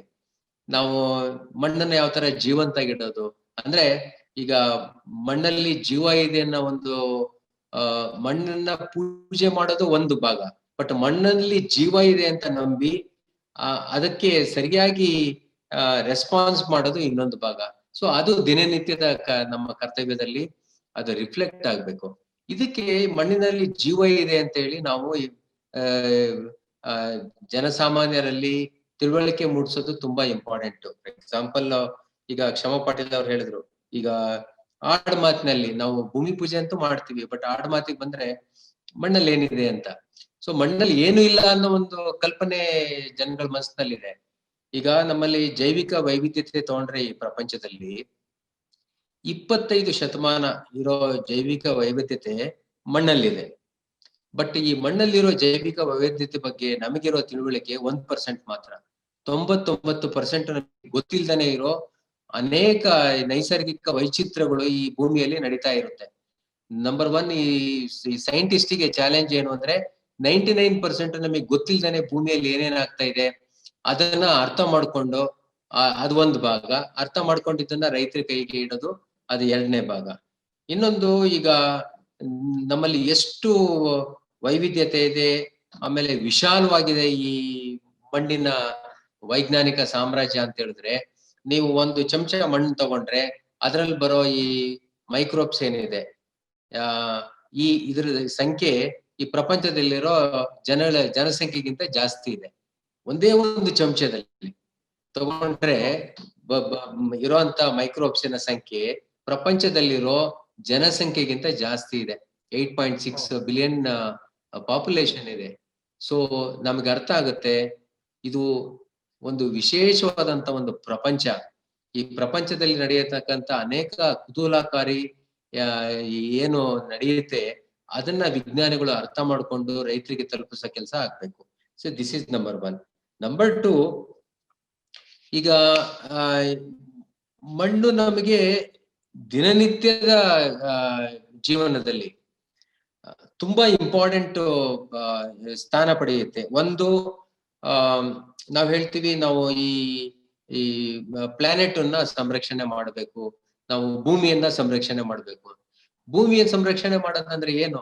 ಆಕ್ಚುಲಿ ಭೂಮಿಯಲ್ಲಿ ಮಣ್ಣಿದೆ, ಮಣ್ಣು ನೀರನ್ನ ಹಿಡಿದಿರುತ್ತೆ. ಸೊ ಮಣ್ಣು ಕೃಷಿಗೆ ಆಧಾರ. ಸೊ ನೀರಿಲ್ಲ ಅಂತ ಹೇಳಿದ್ರೆ ಮನುಸಂಕುಲ ಇರೋದಿಲ್ಲ. ಸೊ ನಾವ್ ಎಲ್ಲಿಗೆ ಹೋದ್ರು ಪುನಃ ನಾವು ಹೋಗೋದು ಮಣ್ಣಿಗೆನೆ. ಸೊ ಬಹಳ ಇಂಪಾರ್ಟೆಂಟ್. ನಾವೀಗ ಭೂಮಿಯನ್ನು ಸಂರಕ್ಷಣೆ ಮಾಡ್ಬೇಕು ಅಂದ್ರೆ ಅದ್ರ ಅರ್ಥ ಮಣ್ಣನ್ನ ಫಸ್ಟ್ ಸಂರಕ್ಷಣೆ ಮಾಡ್ಬೇಕು ಅಂತ. ಎರಡನೇದಾಗಿ, ಈಗ ಅಗ್ರಿಕಲ್ಚರು ಅದಕ್ಕೆ ಫೌಂಡೇಶನ್ ಸಾಯಿಲ್. ಈಗ ನಮ್ಮಲ್ಲಿ ಅಫ್ಕೋರ್ಸ್ ಸಾಯಿಲ್ಲೆಸ್ ಕಲ್ಚರ್ ಅಂತ ಎಲ್ಲ ಬಂದಿರ್ಬೋದು, ಅದೆಲ್ಲ 0.01% ಗಿಂತ ಕಡಿಮೆ ಈಗ ಎಕ್ಸ್ಪೆರಿಮೆಂಟಲ್ ಮೋಡಲ್ ಇದೆ, ಟ್ರಯಲ್ ಅಂಡ್ ಎರರ್ ಮೆಥಡ್ ಅಲ್ಲಿ ನಡೀತಾ ಇದೆ. ಬಟ್ ನಮ್ಮಲ್ಲಿರೋ 860 ಕೋಟಿ ಜನಸಂಖ್ಯೆಗೆ ದಿನನಿತ್ಯದ ಆಹಾರ ಒದಗಿಸ್ತಾ ಇರೋದು, ನಮ್ಮಲ್ಲಿ 95% ಪ್ರೊಡಕ್ಷನ್ ಬರ್ತಾ ಇರೋದು ಈ ಭೂಮಿ ಮೇಲಿಂದಾನೆ. ಸೊ ಈ ಮನುಷ್ಯ ಉಳಿಯೋದಕ್ಕೆ ಮಣ್ಣಿನ ಅಗತ್ಯ ತುಂಬಾ ಇದೆ. ಸೊ ಇದನ್ನ ನಾವು ಸಣ್ಣ ಮಕ್ಕಳಿಂದ ಇವನ್ ಶಾಲೆಯಲ್ಲಿ ವಿದ್ಯಾಭ್ಯಾಸ ಸ್ಟಾರ್ಟ್ ಮಾಡಿದಾಗಿಂದ ನಾವು ಈ ವಿಚಾರಗಳನ್ನ ರಿಪೀಟ್ ಮಾಡ್ತಾ ಇರ್ಬೇಕು. ಸೈಕಲಾಜಿಕಲ್ ರಿಇನ್ಫೋರ್ಸ್ಮೆಂಟ್ ಅವ್ರಿಗೆ ಬರ್ತಾ ಇರ್ಬೇಕು. ಅವಾಗ ನಮ್ಮ ಹಿರಿಯರು ನಮಸ್ತೆ ಮಾಡ್ದಂಗೆ ನಾವು ಬರೀ ಭೂಮಿನ ಪೂಜೆ ಮಾಡೋದಲ್ಲ, ಬಟ್ ಅದ್ರ ಬಗ್ಗೆ ನಮಗೆ ಅದ್ರ ಇಂಪಾರ್ಟೆನ್ಸ್ ಏನು ಅಂತಾನು ಗೊತ್ತಾಗುತ್ತೆ. ಮತ್ತೆ ಈಗಿನ ಇದರಲ್ಲಿ ಬರೀ ಫುಡ್ ಮಾತ್ರ ಅಲ್ಲ, ಜನಗಳು ನ್ಯೂಟ್ರಿಷನಲ್ ಸೆಕ್ಯೂರಿಟಿ ಬೇಕಂತಾರೆ, ಒಳ್ಳೆ ಹೆಲ್ತ್ ಬೇಕು ಅಂತ ಹೇಳ್ತಾರೆ. ಈ ನ್ಯೂಟ್ರಿಯೆಂಟ್ಸ್ ಎಲ್ಲ ಎಲ್ಲಿಂದ ಬರುತ್ತೆ? ನ್ಯೂಟ್ರಿಯೆಂಟ್ಸ್ ಇರೋದು ಭೂಮಿಯಲ್ಲೇ. ನಾವು ಭೂಮಿಗೆ ಒಳ್ಳೆ ತರ ನ್ಯೂಟ್ರಿಷನ್ ಮಾಡಿ ಕೊಟ್ರೆ ಭೂಮಿ ನಮಗೆ ಅಗ್ರಿಕಲ್ಚರ್ ಮೂಲಕ ನಮಗೆ ಒಳ್ಳೆ ನ್ಯೂಟ್ರಿಷನ್ ಕೊಡುತ್ತೆ. ಸೊ ಭೂಮಿ ಆರೋಗ್ಯ ಕಾಪಾಡೋದು ನಮ್ಮ ಆರೋಗ್ಯ ಕಾಪಾಡೋಷ್ಟೇನೆ ಇಂಪಾರ್ಟೆಂಟ್ ಅದು. ಸೊ ಈ ಒಂದು ನಾಣ್ಯದಲ್ಲಿ ಎರಡು ಮುಖಗಳು. ನೀವು ಕೇಳಿದ್ರಿ ಇಂಟರ್ನ್ಯಾಷನಲ್, ಇದು ಭೂಮಿ ಬಗ್ಗೆ ಇನ್ನೂ ತುಂಬಾ ಇಂಪಾರ್ಟೆಂಟ್ ಆಕ್ಟಿವಿಟೀಸ್, ವಾಟರ್ಗೆ ಅದು ಸೋರ್ಸ್, ಅದು ಆಮೇಲೆ ಬೇರೆ ಮೈಕ್ರೋಬಿಯಲ್ ಆಕ್ಟಿವಿಟೀಸ್ಗೆ ಅದು ಭೂಮಿ ಈ ನಮಗೆ ಡೈರೆಕ್ಟ್ಲಿ ಇಂಡೈರೆಕ್ಟ್ಲಿ ನಮ್ಮ ದಿನನಿತ್ಯದ ಜೀವನವನ್ನೇ ಸಪೋರ್ಟ್ ಮಾಡೋ ಅಂತ ಅನೇಕ ಆಕ್ಟಿವಿಟಿಗಳು ನಡೀತವೆ. ನೀವು ಕ್ವಶನ್ ಕೇಳಿದ್ದು ಈಗ ಬೇರೆ ಬೇರೆ ರಾಷ್ಟ್ರಗಳಲ್ಲಿ ಏನಂತ ತುಂಬಾನೇ ಇನೋವೇಷನ್ಸ್ ಎಲ್ಲ ನಡೀತಾ ಇದೆ. ಬಟ್ ಮೊದಲನೇದಾಗಿ ಈ ಮಣ್ಣು ಇಂಪಾರ್ಟೆಂಟ್. ಆ ಮಣ್ಣನ್ನ ರಕ್ಷಣೆ ಮಾಡಿದ್ರೆ ನಮ್ಮ ಫುಡ್ ಸೆಕ್ಯೂರಿಟಿಯನ್ನ ಪ್ರೊಟೆಕ್ಟ್ ಮಾಡ್ದಂಗೆ, ನಮ್ಮ ನ್ಯೂಟ್ರಿಷನಲ್ ಸೆಕ್ಯೂರಿಟಿಯನ್ನ ಪ್ರೊಟೆಕ್ಟ್ ಮಾಡ್ದಂಗೆ, ಮತ್ತೆ ನಮ್ಮ ಇನ್ಕಮ್ ಸೆಕ್ಯೂರಿಟಿಯನ್ನು ಪ್ರೊಟೆಕ್ಟ್ ಮಾಡ್ದಂಗೆ ಅನ್ನೋ ಒಂದು ವಿಚಾರನ ಸಣ್ಣ ಮಕ್ಕಳಿಂದ ವಿದ್ಯಾಭ್ಯಾಸದಲ್ಲಿ ಹೇಳ್ಬೇಕು. ಮತ್ತೆ ರೈತರಿಗೆ ಯಾವುದೇ ಕೃಷಿ ವಿಸ್ತರಣೆ ವಿಚಾರ ಇರ್ಬೋದು, ಈ ಅಗ್ರಿಕಲ್ಚರಲ್ ಎಕ್ಸ್ಟೆನ್ಷನ್ ಆಕ್ಟಿವಿಟೀಸ್ ಎಲ್ಲ ಮಾಡಿದಾಗ ನಾವು ವಿಚಾರನ ಪದೇ ಪದೇ ನಾವು ರಿಪೀಟ್ ಮಾಡೋದು ತುಂಬಾ ಇಂಪಾರ್ಟೆಂಟ್ ಅಂತ ಅನ್ಸುತ್ತೆ. ನೋಡಿ, ಇವತ್ತು 5ನೇ ತಾರೀಕು ಅಂತಾರಾಷ್ಟ್ರೀಯ ಇದು ಮಣ್ಣು ದಿನ ಅಂತ ಸೆಲೆಬ್ರೇಟ್ ಮಾಡ್ತಾ ಇದೀವಿ. ಅವಾಗ ಈಗ FAOದವರು ಈಗ ಸಾಯಿಲ್ ಡಾಕ್ಟರ್ಸ್ ಅಂತ ಒಂದು ಕಾನ್ಸೆಪ್ಟ್ ಲಾಂಚ್ ಮಾಡ್ತಾ ಇದ್ದಾರೆ. ಸಾಯಿಲ್ ಡಾಕ್ಟರ್ಸ್ ಅಂದ್ರೆ ಈಗ ನಮ್ಮಲ್ಲಿ ಯಾವುದೇ ದೇಶಕ್ಕೆ ಹೋಗಿ ನೀವು, ನಮ್ಮ ದೇಶನೂ ಎಕ್ಸೆಪ್ಷನ್ ಅಲ್ಲ, ಯಾವುದೇ ದೇಶಕ್ಕೆ ಹೋದ್ರು ಕೃಷಿ ವಿಸ್ತರಣಾಧಿಕಾರಿಗಳಿದಾರಲ್ಲ ಅವರು ಮತ್ತೆ ರೈತರು, ಅವರ ಮಧ್ಯೆ ತುಂಬಾ ಅಂತರ ಇರುತ್ತೆ. ಈಗ ರೈತರ ಸಂಖ್ಯೆ ತುಂಬಾ ಇದೆ. ನಾವು ಎಕ್ಸ್ಟೆನ್ಷನ್ ವರ್ಕರ್ ಫಾರ್ಮರ್ ರೇಷಿಯೋ ನೋಡಿದ್ರೆ 1132 ಜನ ರೈತರಿಗೆ ಒಬ್ರು ಕೃಷಿ ವಿಸ್ತರಣೆಯವರು ಇದ್ದಾರೆ. ಸೊ ಅವ್ರಿಗೆ ಅವರ ಫೋಕಸ್ಸೇ ಡೇ ಟು ಡೇ ಪ್ರಾಬ್ಲಮ್ಸ್ ಏನಿರುತ್ತೆ, ಪೆಸ್ಟ್ ಇದೆ, ಡಿಸೀಸ್ ಇದೆ, ಸೋಯಿಂಗ್ ಟೈಮ್ ಅಲ್ಲಿ ಸೀಡ್ ಬಗ್ಗೆ, ಆಮೇಲೆ ಲೇಬರ್ ಶಾರ್ಟೇಜ್ ಇದ್ರೆ ಮಿಷನರೀಸ್ ಬಗ್ಗೆ. ಸೊ ಅದು ಟೈಮ್ ಬೌಂಡ್ ಏನೇನ್ ಪ್ರಾಬ್ಲಮ್ ಬರ್ತಾ ಇರುತ್ತೆ ಅದ್ರ ಬಗ್ಗೆ ಅವ್ರು ಆನ್ಸರ್ ಮಾಡ್ತಾ ಇರ್ತಾರೆ. ಬಟ್ ಅವ್ರಿಗೆ ಕಣ್ಣಿಗೆ ಕಾಣ್ದಾನೆ ಇರೋಂತ ಈ ಜೈವಿಕ ವೈವಿಧ್ಯತೆ ಏನಿದೆ ನೆಲದ ಕೆಳಗಡೆ ಇರೋದು, ಇದ್ರ ಬಗ್ಗೆ ಕಾನ್ಸಂಟ್ರೇಟ್ ಮಾಡೋದಾಗ್ಲಿ ಅಥವಾ ಎಜುಕೇಟ್ ಮಾಡೋದಾಗ್ಲಿ ಅವರಿಗೆ ಅವಕಾಶಗಳು ಇದ್ರೂ ಕೂಡ ಅದು ಫೋಕಸ್ ಮಾಡೋದಿಲ್ಲ. ಅದಕ್ಕೋಸ್ಕರ ಈಗ FAOದವರು 5ನೇ ತಾರೀಕಲ್ಲಿ ಒಂದು ಕಾರ್ಯಕ್ರಮನೇ ಲಾಂಚ್ ಮಾಡ್ತಾ ಇದ್ದಾರೆ, ಸಾಯಿಲ್ ಡಾಕ್ಟರ್ಸ್ ಪ್ರೋಗ್ರಾಮ್ ಅಂತ ಹೇಳಿ. ಅಂದ್ರೆ ಈ farmer to farmer extension promote ಮಾಡ್ಬೇಕು ಅಂತ. ಈಗ ನಮ್ಮಲ್ಲಿ ಪಬ್ಲಿಕ್ ಸಿಸ್ಟಮ್ ಇದೆ, ನಮ್ಮಲ್ಲಿ ಅಗ್ರಿಕಲ್ಚರ್ ಹಾರ್ಟಿಕಲ್ಚರ್ ಆಫೀಸರ್ಸ್ ಇರ್ತಾರೆ. ಅವರಿಗೆ ಲಿಮಿಟೆಡ್ ಟೈಮ್ ಅಲ್ಲಿ ಏನು ಟ್ರಾನ್ಸ್ಫರ್ ಆಫ್ ಟೆಕ್ನಾಲಜಿ ಮಾಡ್ಬೇಕು ಅದನ್ನ ಮಾಡ್ತಾರೆ. ಅದಲ್ದೇನೆ ಫಾರ್ಮರ್ ಟು ಫಾರ್ಮರ್ ಎಕ್ಸ್ಟೆನ್ಷನ್ ನಾವು ಪ್ರಮೋಟ್ ಮಾಡಿದ್ರೆ, ನಾವು ಲೀಡ್ ಫಾರ್ಮರ್ಸ್ ಅನ್ನ ಟ್ರೈನ್ ಮಾಡಿದ್ರೆ, ಒಬ್ಬ ಫಾರ್ಮರ್ ಇಂದ ಈಗ ಫಾರ್ಮರ್ಸ್ ಪ್ರೊಡ್ಯೂಸರ್ಸ್ ಆರ್ಗನೈಸೇಷನ್ ಬಗ್ಗೆ ಮಾತಾಡ್ತಾ ಇದೀವಿ. ಒಬ್ರು ಲೀಡ್ ಫಾರ್ಮರ್ ಗೆ ಟ್ರೈನ್ ಮಾಡಿದ್ರೆ ಅವ್ರ ಜೊತೆ ಇರ್ತಕ್ಕಂಥ 100, 200, 300 ಜನ ರೈತರಿಗೆ ಈ ಜ್ಞಾನದ ವರ್ಧನೆ ಆಗುತ್ತೆ ಅನ್ನೋದು ಇದ್ರ ಉದ್ದೇಶ, ಈ ಸಾಯಿಲ್ ಡಾಕ್ಟರ್ಸ್ ಪ್ರೋಗ್ರಾಮು. ಅದಲ್ದೇನೆ ಈಗ ನಮ್ಮ ರಾಷ್ಟ್ರ ಮಟ್ಟದಲ್ಲಿ ನೋಡಿದ್ರೆ ತುಂಬಾ ಪಾಪ್ಯುಲರ್ ಪ್ರೋಗ್ರಾಮ್ ಇದೆ, ಒಂದು 5 ವರ್ಷದಿಂದ ನಡೀತಾ ಇದೆ, ಸಾಯಿಲ್ ಹೆಲ್ತ್ ಕಾರ್ಡ್ಸ್ ಬಗ್ಗೆ. ಸಾಯಿಲ್ ಹೆಲ್ತ್ ಕಾರ್ಡ್ಸ್ ಬಗ್ಗೆ ಗವರ್ಮೆಂಟ್ ಆಫ್ ಇಂಡಿಯಾದ ಪ್ರೋಗ್ರಾಮೇ ಇದೆ. ಸೊ ಈ ಪ್ರೋಗ್ರಾಮ್ ಅಲ್ಲಿ ಪ್ರತಿ 2 ವರ್ಷಕ್ಕೊಂದ್ಸರಿ ರೈತರು ಸಾಯಿಲ್ ಟೆಸ್ಟಿಂಗ್ ಮಾಡಬೇಕು ಅನ್ನೋದ್ರ ಬಗ್ಗೆ ಪದೇ ಪದೇ ಅವರಿಗೆ ಮನವರಿಕೆ ಮಾಡಿಕೊಡ್ತಾ ಇದ್ದಾರೆ. ಇಲ್ಲಿವರೆಗೂ ಸುಮಾರು 11 ಕೋಟಿ ಸಾಯಿಲ್ ಟೆಸ್ಟ್ ಗಳನ್ನ ಮಾಡ್ಬಿಟ್ಟು ಅವರಿಗೆ ಕಾರ್ಡ್ಸ್ ಅನ್ನ ಇಶ್ಯೂ ಮಾಡಿದ್ದಾರೆ. ಬಟ್ ಈ ಕಾರ್ಯಕ್ರಮ ಮುಂದುವರಿಯುತ್ತೆ. ಇದ್ರ ಮುಂದೆ ಸುಮಾರು 4 ಲಕ್ಷ ಹಳ್ಳಿಗಳಲ್ಲಿ ಈ ಕಾರ್ಯಕ್ರಮದ ವಿಸ್ತರಣೆ ಮಾಡ್ಬೇಕು. ರೈತರಿಗೆ ಪುನಃ ಹೋಗಿ ನಾವು ಅವರಾಗೆ ಬಂದು ನಮಗೆ ಸಾಯಿಲ್ ಟೆಸ್ಟಿಂಗ್ ಮಾಡಿ ಅಂತ ಕೇಳ್ಬೇಕು. ಈ ತರ ಒಂದು ನಾಲೆಜ್ ಎನ್ವೈರನ್ಮೆಂಟ್ ಅನ್ನ ಕ್ರಿಯೇಟ್ ಮಾಡ್ಬೇಕು ಅನ್ನೋ ಒಂದು ದೃಷ್ಟಿಯಲ್ಲೂ ಈ ಸರ್ಕಾರ ಕೆಲಸ ಮಾಡ್ತಾ ಇದೆ. ಈ ಒಂದು 5 ವರ್ಷದಲ್ಲಿ ಈ ಸಾಯಿಲ್ ಟೆಸ್ಟಿಂಗ್ ಕಾರ್ಡ್ ಅನ್ನ ರೈತರಿಗೆ ಇಶ್ಯೂ ಮಾಡಿದ್ಮೇಲೆ ಇದ್ರ ಮೇಲೆ ಅವ್ರದ್ದು ಇಂಪ್ಯಾಕ್ಟ್ ಏನಿದೆ ಅಂತ ಒಂದು ಸ್ಟಡಿ ಮಾಡಿದ್ರು ನ್ಯಾಷನಲ್ ಪ್ರೊಡಕ್ಟಿವಿಟಿ ಕೌನ್ಸಿಲ್ ಅವರು. ಈ ಸಾಯಿಲ್ ಹೆಲ್ತ್ ಕಾರ್ಡ್ಸ್ ಅನ್ನ ಯಾವ ಫಾರ್ಮರ್ಸ್ ಗೆ ಇಶ್ಯೂ ಮಾಡಿದ್ದಾರೆ, ಎಷ್ಟು ಜನ ಅದನ್ನ ಸದುಪಯೋಗ ಮಾಡ್ಕೊಂಡಿದ್ದಾರೆ, ಅವರಲ್ಲಿ 8ರಿಂದ 10% ಈಲ್ಡ್ ಇನ್ಕ್ರೀಸ್ ಆಯ್ತು. ಆಮೇಲೆ 8ರಿಂದ 10% ಅವರು ಫರ್ಟಿಲೈಸರ್ ಯೂಸ್ ಮಾಡ್ತಾ ಇದ್ದಿದ್ದು ಕಡಿಮೆ ಆಗೋಯ್ತು. ಬಟ್ 5ರಿಂದ 6% ಅವ್ರಿಗೆ ಈಲ್ಡ್ ಜಾಸ್ತಿ ಆಗಿದೆ ಅಂತ ಹೇಳಿ ಆ ಸ್ಟಡಿ ಹೇಳುತ್ತೆ. ಸೊ ಇದು ಈ ತರ ಸ್ಟಡಿಯನ್ನ ಹೇಳೋದು ನಾವು ರೈತರಿಗೆ ಹೇಳೋದ್ರಿಂದ ಮೋಸ್ಟ್ಲಿ ಮೆಸೇಜ್ ಸ್ವಲ್ಪ ಅಟ್ರಾಕ್ಟಿವ್ ಆಗಿರುತ್ತೆ. ಯಾಕಂದ್ರೆ ಒಂದು ಫರ್ಟಿಲೈಸರ್ ಕಡಿಮೆ ಮಾಡೋದ್ರಿಂದ ಸ್ವಲ್ಪ ದುಡ್ಡು ಉಳಿತಾಯ ಆಗುತ್ತೆ. ಎರಡನೇದು ಈಲ್ಡ್ ಇನ್ಕ್ರೀಸ್ ಆಗೋದ್ರಿಂದ ನಮಗೆ ಜಾಸ್ತಿ ಇನ್ಕಮ್ ಬರುತ್ತೆ. ಸೊ ಇದೆರಡನ್ನು ನಾವು ರೈತರಿಗೆ ಮನವರಿಕೆ ಈ ತರ ಮಾಡೋದು ತುಂಬಾ ಈಸಿ ಅಂತ ಅನ್ಸುತ್ತೆ. ಸೊ ಇದು ನಮ್ಮ ಸುತ್ತಮುತ್ತ ನಡೀತಾ ಇರ್ತಕ್ಕಂಥ ಈ ಸಾಯಿಲ್ ಹೆಲ್ತ್ ಎಜುಕೇಶನ್ ಇದ್ರ ಬಗ್ಗೆ ನಡೀತಾ ಇರ್ತಕ್ಕಂಥ ಕೆಲವು ಕಾರ್ಯಕ್ರಮಗಳು. ಬಟ್ ಸೊ 1 or 2 ಥಿಂಗ್ಸ್ ನಾವು ರೈತರಿಗೆ ಹೇಳಲೇಬೇಕಾಗುತ್ತೆ. ಒಂದು, ರೆಕಮೆಂಡೆಡ್ ಡೋಸೇಜ್ ಏನಿದೆ ಆ ರೆಕಮೆಂಡೆಡ್ ಡೋಸೇಜ್ಗಿಂತ ಜಾಸ್ತಿನೂ ಹಾಕ್ಬೇಡಿ, ಕಡಿಮೆನೂ ಹಾಕ್ಬೇಡಿ. ನಾರ್ಮಲಿ ಏನಾಗುತ್ತೆ, ರೆಕಮೆಂಡೆಡ್ ಡೋಸೇಜ್ ಒಂದಿರುತ್ತೆ, ನಮ್ಮ ಹತ್ರ ದುಡ್ಡು ಎಷ್ಟಿರುತ್ತೆ ಅದ್ರ ಮೇಲೆ ನಮ್ಮ ಫರ್ಟಿಲೈಸರ್ ಅಪ್ಲಿಕೇಶನ್ ಡಿಪೆಂಡ್ ಆಗುತ್ತೆ. ಜಾಸ್ತಿ ದುಡ್ಡು ಇದೆಯಾ, ಜಾಸ್ತಿ ಹಾಕ್ತಿವಿ. ಯಾಕಂದ್ರೆ ರೈತರಿಗೆ ಮನಸ್ಸಿನಲ್ಲಿ ಒಂದು ಬಂದ್ಬಿಟ್ಟಿದೆ, ಜಾಸ್ತಿ ಗೊಬ್ಬರ ಹಾಕಿದ್ರೆ ಜಾಸ್ತಿ ಈಲ್ಡ್ ಬರುತ್ತೆ ಅಂತ. ಅವರಿಗೆ ಮಣ್ಣಿನ ಹೆಲ್ತ್ ನ ನಾವು ಹಾಳು ಮಾಡ್ತಾ ಇದೀವಿ, ನಮಗೆ ಮುಂದೆ ಪ್ರೊಡಕ್ಟಿವಿಟಿ ಕಡಿಮೆ ಆಗ್ಬೋದು, ಇನ್ಕಮ್ ಕಡಿಮೆ ಆಗ್ಬೋದು ಅನ್ನೋ ಒಂದು ಕಲ್ಪನೆನೂ ಇಲ್ಲ. ಸೊ ಈ ತರ ಇಂಪಾರ್ಟೆಂಟ್ ವಿಚಾರನ ಅವ್ರಿಗೆ ಹೇಳೋದು ತುಂಬಾ ಇಂಪಾರ್ಟೆಂಟ್. ಆಮೇಲೆ ನಾವು ರೆಗ್ಯುಲರ್ ಆಗಿ ಹಾಸ್ಪಿಟ್ಲಿಗೆ ಹೇಗೆ ಹೋಗ್ತೀವಿ, ನಮ್ಮ ಹೆಲ್ತ್ ಅನ್ನ ಯಾವ ತರ ಚೆಕ್ಅಪ್ ಮಾಡ್ತೀವಿ, ಅದೇ ತರ ನಾವು ಮಣ್ಣಿನ ಪರೀಕ್ಷೆ ಮಾಡೋದು ತುಂಬಾ ಇಂಪಾರ್ಟೆಂಟ್. ಈಗ ನಾವು ಮಣ್ಣಿಗೆ ನ್ಯೂಟ್ರಿಯೆಂಟ್ಸ್ ಕೊಡೋದ್ರಿಂದ ಕೃಷಿ ನಮಗೆ ನ್ಯೂಟ್ರಿಯೆಂಟ್ಸ್ ಕೊಡುತ್ತೆ. ನಮ್ಮ ಹೆಲ್ತ್ ಮಣ್ಣಿನ ಹೆಲ್ತ್ ಮೇಲೆ ಡಿಪೆಂಡ್ ಆಗಿರುತ್ತೆ. ಸೊ ಈ ನಮ್ಮ ಹೆಲ್ತ್ ಅನ್ನ ಮಣ್ಣಿನ ಹೆಲ್ತ್ಗೆ ಲಿಂಕ್ ಮಾಡೋದು ತುಂಬಾ ಇಂಪಾರ್ಟೆಂಟ್. ಅದರ್ವೈಸ್ ಮಣ್ಣಿನ ಹೆಲ್ತೆ ಒಂದು ಅಥವಾ ನಮ್ಮ ಹೆಲ್ತೆ ಇನ್ನೊಂದು ಅನ್ನೋ ಇದು ಇರಬಾರ್ದು. ಸೊ ಆಮೇಲೆ ಆದಷ್ಟು ಮಟ್ಟಿಗೆ ಆರ್ಗ್ಯಾನಿಕ್ ಫಾರ್ಮಿಂಗ್ ಬಗ್ಗೆ ಮಾತಾಡ್ತಾ ಇದೀವಿ, ಸಾವಯವ ಕೃಷಿ ಬಗ್ಗೆ. ಎಲ್ಲೆಲ್ಲಿ ನಾವು ಮನೆಗೆ ಕನ್ಸ್ಯೂಮ್ ಮಾಡ್ಬೋದು ಅಲ್ಲಲ್ಲಿ ನಾವು ಸಾವಯವ ಕೃಷಿ ಮಾಡ್ಬೋದು, ಅದನ್ನ ಪಾಪ್ಯುಲರೈಸ್ ಮಾಡ್ಬೇಕು. ಮತ್ತೆ ನಮ್ಮಲ್ಲಿ ಜಮೀನಲ್ಲಿ ಏನ್ ಬೆಳಿತೀವಿ ಅದನ್ನೇ ಮತ್ತೆ ರೀಸೈಕಲ್ ಮಾಡೋದ್ರಿಂದ ಕೆಲವು ನ್ಯೂಟ್ರಿಯೆಂಟ್ಸ್ ಅನ್ನ ಮತ್ತೆ ಜಮೀನಿಗೆ ಹಾಕ್ಬಹುದು. ಅದು ಸ್ವಲ್ಪ ಸಸ್ಟೈನೇಬಲ್ ಅಗ್ರಿಕಲ್ಚರ್ಗೆ ಸಪೋರ್ಟ್ ಮಾಡುತ್ತೆ. ಈ ಕೆಲವು ಮುಖ್ಯ ಅಂಶನ ನಾವು ಇವನ್ ಸಣ್ಣ ಮಕ್ಕಳಿಗೆ ಪ್ರೈಮರಿ ಸ್ಕೂಲ್ ಎಜುಕೇಶನ್ ಇಂದಾನೆ ಪದೇ ಪದೇ ಹೇಳೋದ್ರಿಂದ ನಮಗೆ ಈ ಅನಾಹುತಗಳು ಆಗೋದನ್ನ ತಪ್ಪಿಸ್ಬೋದು. ಯಾಕಂದ್ರೆ ಹಿಂದಿನ ಮಕ್ಕಳೇ ಮುಂದಿನ ರೈತರಾಗ್ಬೋದು ಅಥವಾ ಕನ್ಸ್ಯೂಮರ್ಸ್. ಸೊ ಅದ್ ನಮ್ಮ ಜವಾಬ್ದಾರಿನ ಸ್ವಲ್ಪ ಒಳ್ಳೆ ರೀತಿಯಲ್ಲಿ ನಿಭಾಯಿಸಿದಂಗ ಆಗುತ್ತೆ. ತುಂಬಾ ಚೆನ್ನಾಗಿ ಹೇಳಿದ್ದ.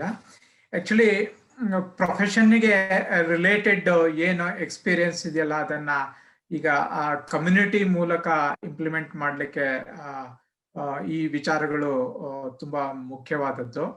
ಡಾಕ್ಟರ್ ಮಹಾಂತೇಶ್ ಅವರು ಸಂಸ್ಕೃತಿ ಬಗ್ಗೆನೂ ಒಂಚೂರು ಮಾತಾಡೋದ್ರಿಂದ ನಾನು ಮತ್ತೆ ಅದನ್ನೇ ಮುಂದುವರ್ಸ್ಕೊಂಡು, ಆಕ್ಚುಲಿ ಮಣ್ಣು ನಾವು ಭೂಮಿ ತಾಯಿ ಅಂದ್ಬಿಟ್ಟು ಪೂಜೆಯನ್ನು ಮಾಡ್ತೀವಿ. ಬಟ್ ಅದೇ ತರ ನಮ್ಮ ಸಂಸ್ಕೃತಿಯಲ್ಲಿ ನೀವು ಹೇಳಿದ ಹಾಗೆ ಮಣ್ಣಾಗೋ ಹೋಗು ಅಂದ್ರೆ ಮಣ್ಣಲ್ಲಿ ಸೇರ್ಕೊಳ್ಳೋದು ಅಂತ ಅದು ಬೇರೆ ಡೈಮೆನ್ಷನ್ ಇದೆ.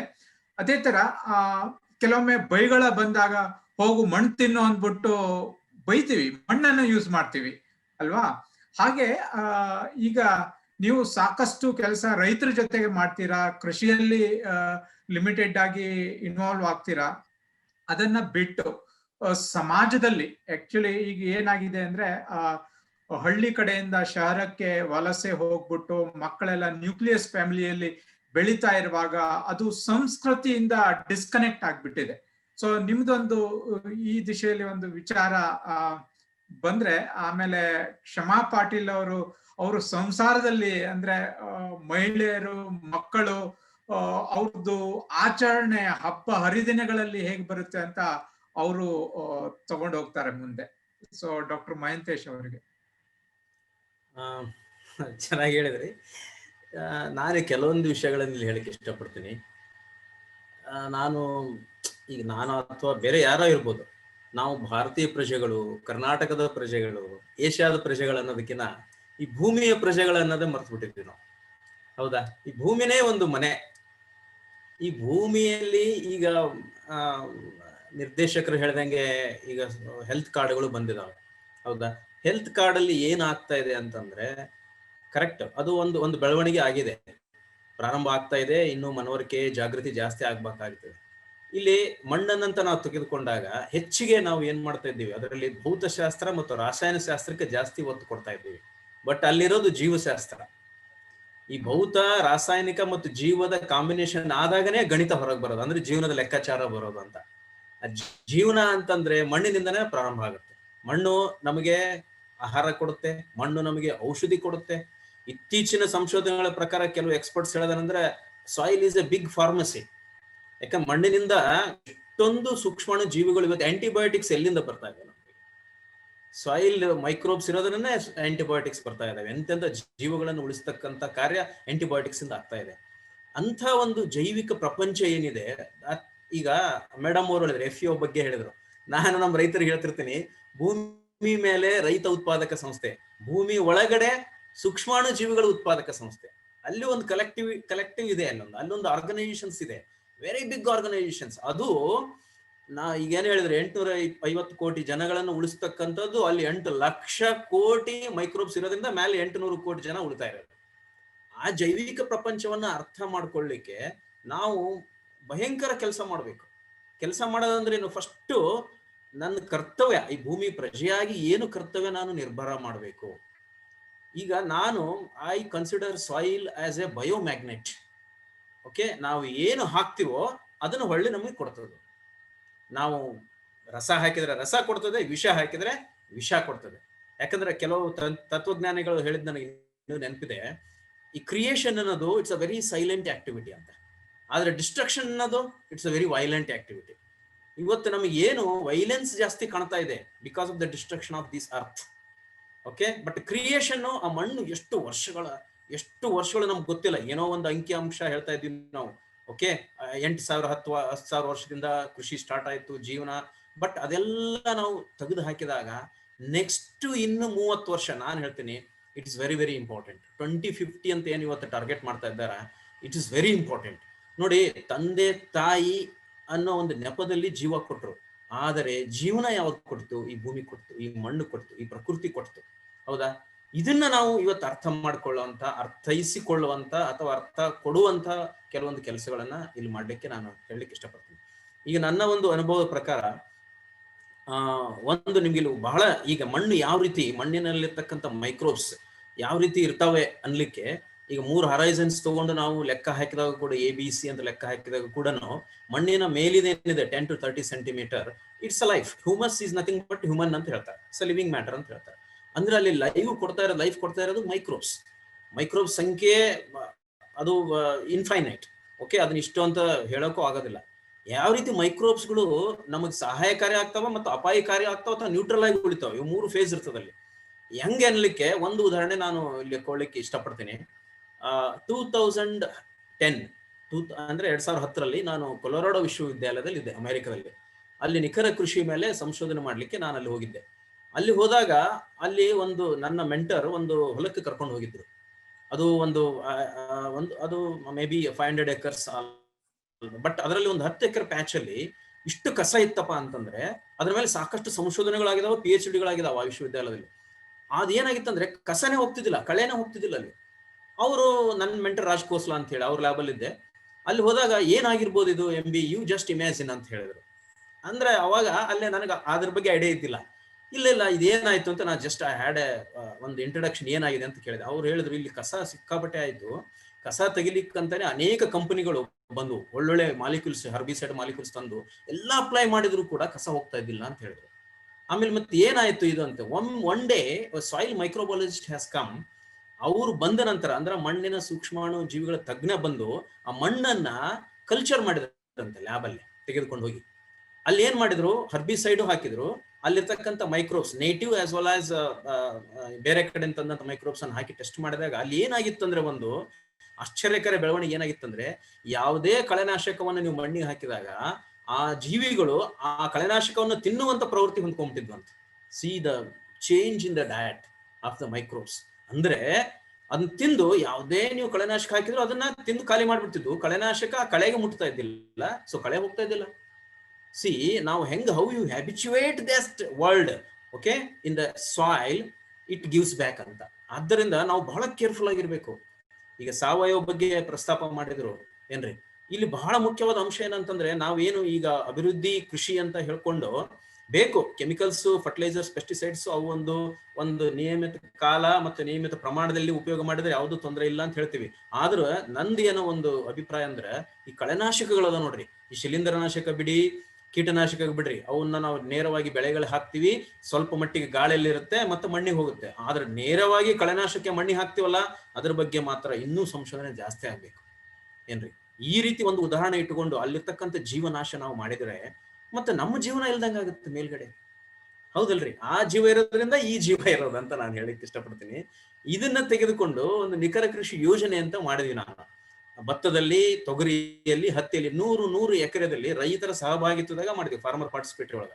ಅಲ್ಲಿ ನಮ್ಮ ಭತ್ತ, ನಾನು ಒಂದು ಭತ್ತದ ಎಕ್ಸಾಂಪಲ್ ಕೊಡ್ತೀನಿ. ನಮ್ಮ ಗಂಗಾವತಿ ಭಾಗದಾಗ ಮಾಡಿದಾಗ ಅಲ್ಲಿ ಏನಾಗಿತ್ತಪ್ಪ ಅಂದ್ರೆ, ಆ ಭೂಮಿಯಲ್ಲಿ ಪೊಟ್ಯಾಶು, ಫಾಸ್ಫರಸ್, ಕೆಲವೊಂದು ಏನು ಮೇಜರ್ ಎಲಿಮೆಂಟ್ಸ್ ಎಲ್ಲ ಫಿಕ್ಸ್ ಆಗಿ ಹೋಗ್ಬಿಟ್ಟಿದ್ವು, ನೈಟ್ರೋಜನ್ ಅಂತೂ ಉಳಿಯೋದಿಲ್ಲ.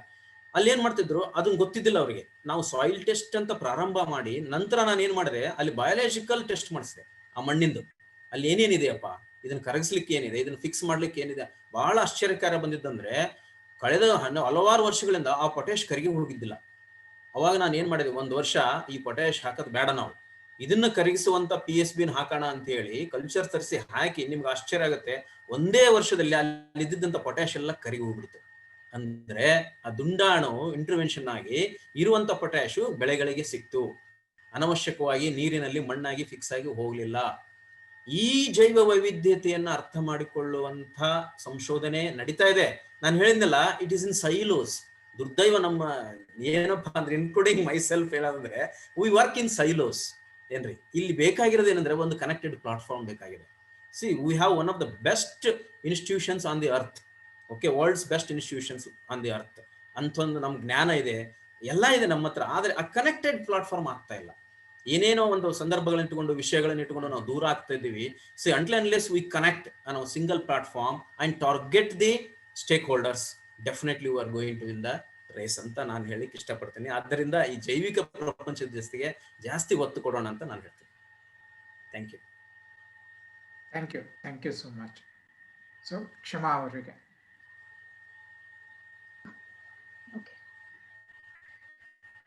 ನಾವು ಈ ಮಣ್ಣಿನ ಬಗ್ಗೆ ಮಾತಾಡ್ಬೇಕಾದ್ರೆ, ಮಣ್ಣನ್ನ ನಾವು ಉಳಿಸ್ಬೇಕಂದ್ರೆ ಕಾಳಜಿ ಮಾಡ್ಬೇಕು ಅಂತ ಹೇಳ್ತೀವಿ.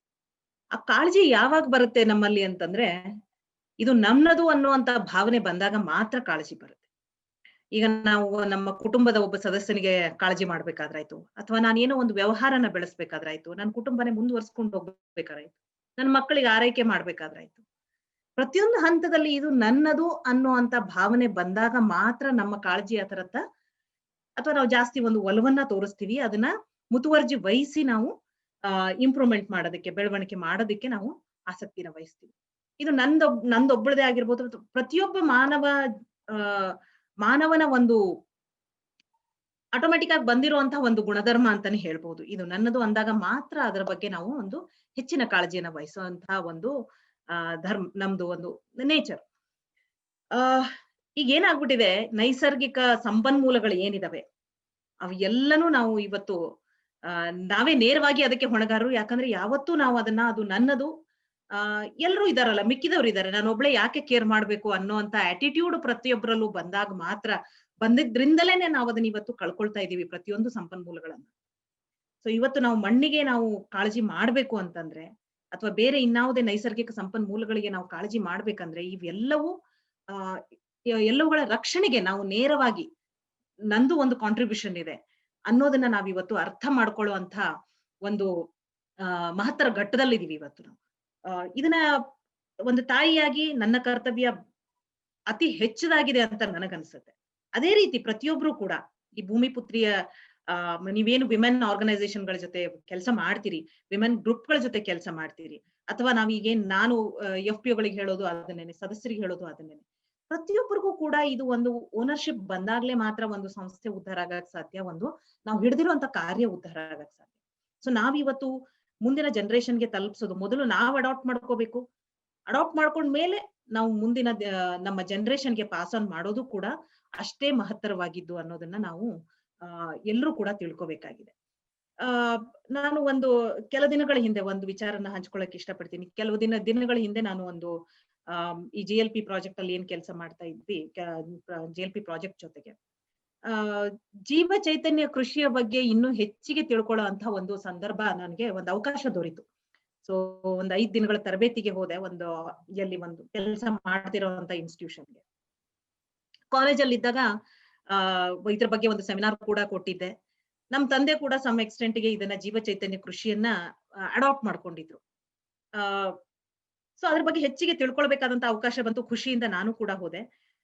ಹಿಂದೆ ನಾನು ಅದನ್ನ ಕಲ್ತಾಗ ಕಾಲೇಜಲ್ಲಿ ಇದ್ದಾಗ ನಾನು ಹೆಚ್ಚಿಗೆ ಬಹುಶಃ ಸೆಮಿನಾರ್ ಕೊಡ್ಬೇಕಾದ್ರೆ ಹೆಚ್ಚಿನ ಒಂದು ಮಾಡಿರ್ಲಿಲ್ಲ. ಸೆಮಿನಾರ್ಗೆ ಮಾತ್ರ ಸೀಮಿತ ಮಾಡ್ಬಿಟ್ಟು ನಾನು ರಿಸರ್ಚ್ ಆರ್ಟಿಕಲ್ಗಳನ್ನ ಕಲೆಕ್ಟ್ ಮಾಡಿದ್ದೆ. ರುಡಾಲ್ಫ್ ಸ್ಟೀನರ್ ಬಗ್ಗೆ ಆರ್ಟಿಕಲ್ಗಳನ್ನ ಕೂಡ ಓದಿದ್ದೆ. ಬಟ್ ಅಲ್ಲಿ ಆ ರಿಸರ್ಚ್ ಇನ್ಸ್ಟಿಟ್ಯೂಷನ್ ಇಲ್ಲಿ ಹೋಗಿ ನಾನು ಒಂದ್ 5 ದಿನ ಕಳೆದಾಗ್ಲೇ ನನಗೆ ಗೊತ್ತಾಗಿತ್ತು, ಇದು ಯಾವ ರೀತಿ ನಮ್ಮ ಒಂದು ಹಿಂದಿನ ಸಂಸ್ಕೃತಿಗೆ, ನಮ್ಮ ಪರಂಪರೆಗೆ ಇದು ಯಾವ ರೀತಿ ರಿಲೇಟ್ ಮಾಡಬಹುದು ಅಂತ. ಅದಾದ್ಮೇಲೆ ನನಗೆ ಒಂದು ರಿಯಲೈಸ್ ಆಗಿದ್ದು, ಇದು ನಥಿಂಗ್, ಇಂಡಿಯಾಲ್ ಇರೋ ಅಂತ ಒಂದು ಸಿಸ್ಟಮ್ನೇ ಬೇರೆ ಇನ್ಯಾರೋ ಫಾರಿನರ್ ತಗೊಂಡು ಹೋಗಿ ಅವ್ರದೊಂದು ಸಿಸ್ಟಮ್ ಅಂತ ನಮಗೆ ವಾಪಸ್ ತಲುಪಿಸುವಂತ ವ್ಯವಸ್ಥೆ, ಒಂದು ಥೇರಿ ಆಗಿತ್ತು. ಜೀವ ಚೈತನ್ಯ ಕೃಷಿ ಅಥವಾ ಬಯೋಡೈನಾಮಿಕ್ಸ್ ಅಂತ ಹೇಳ್ತೀವಿ ಇಂಗ್ಲಿಷ್ ಅಲ್ಲಿ.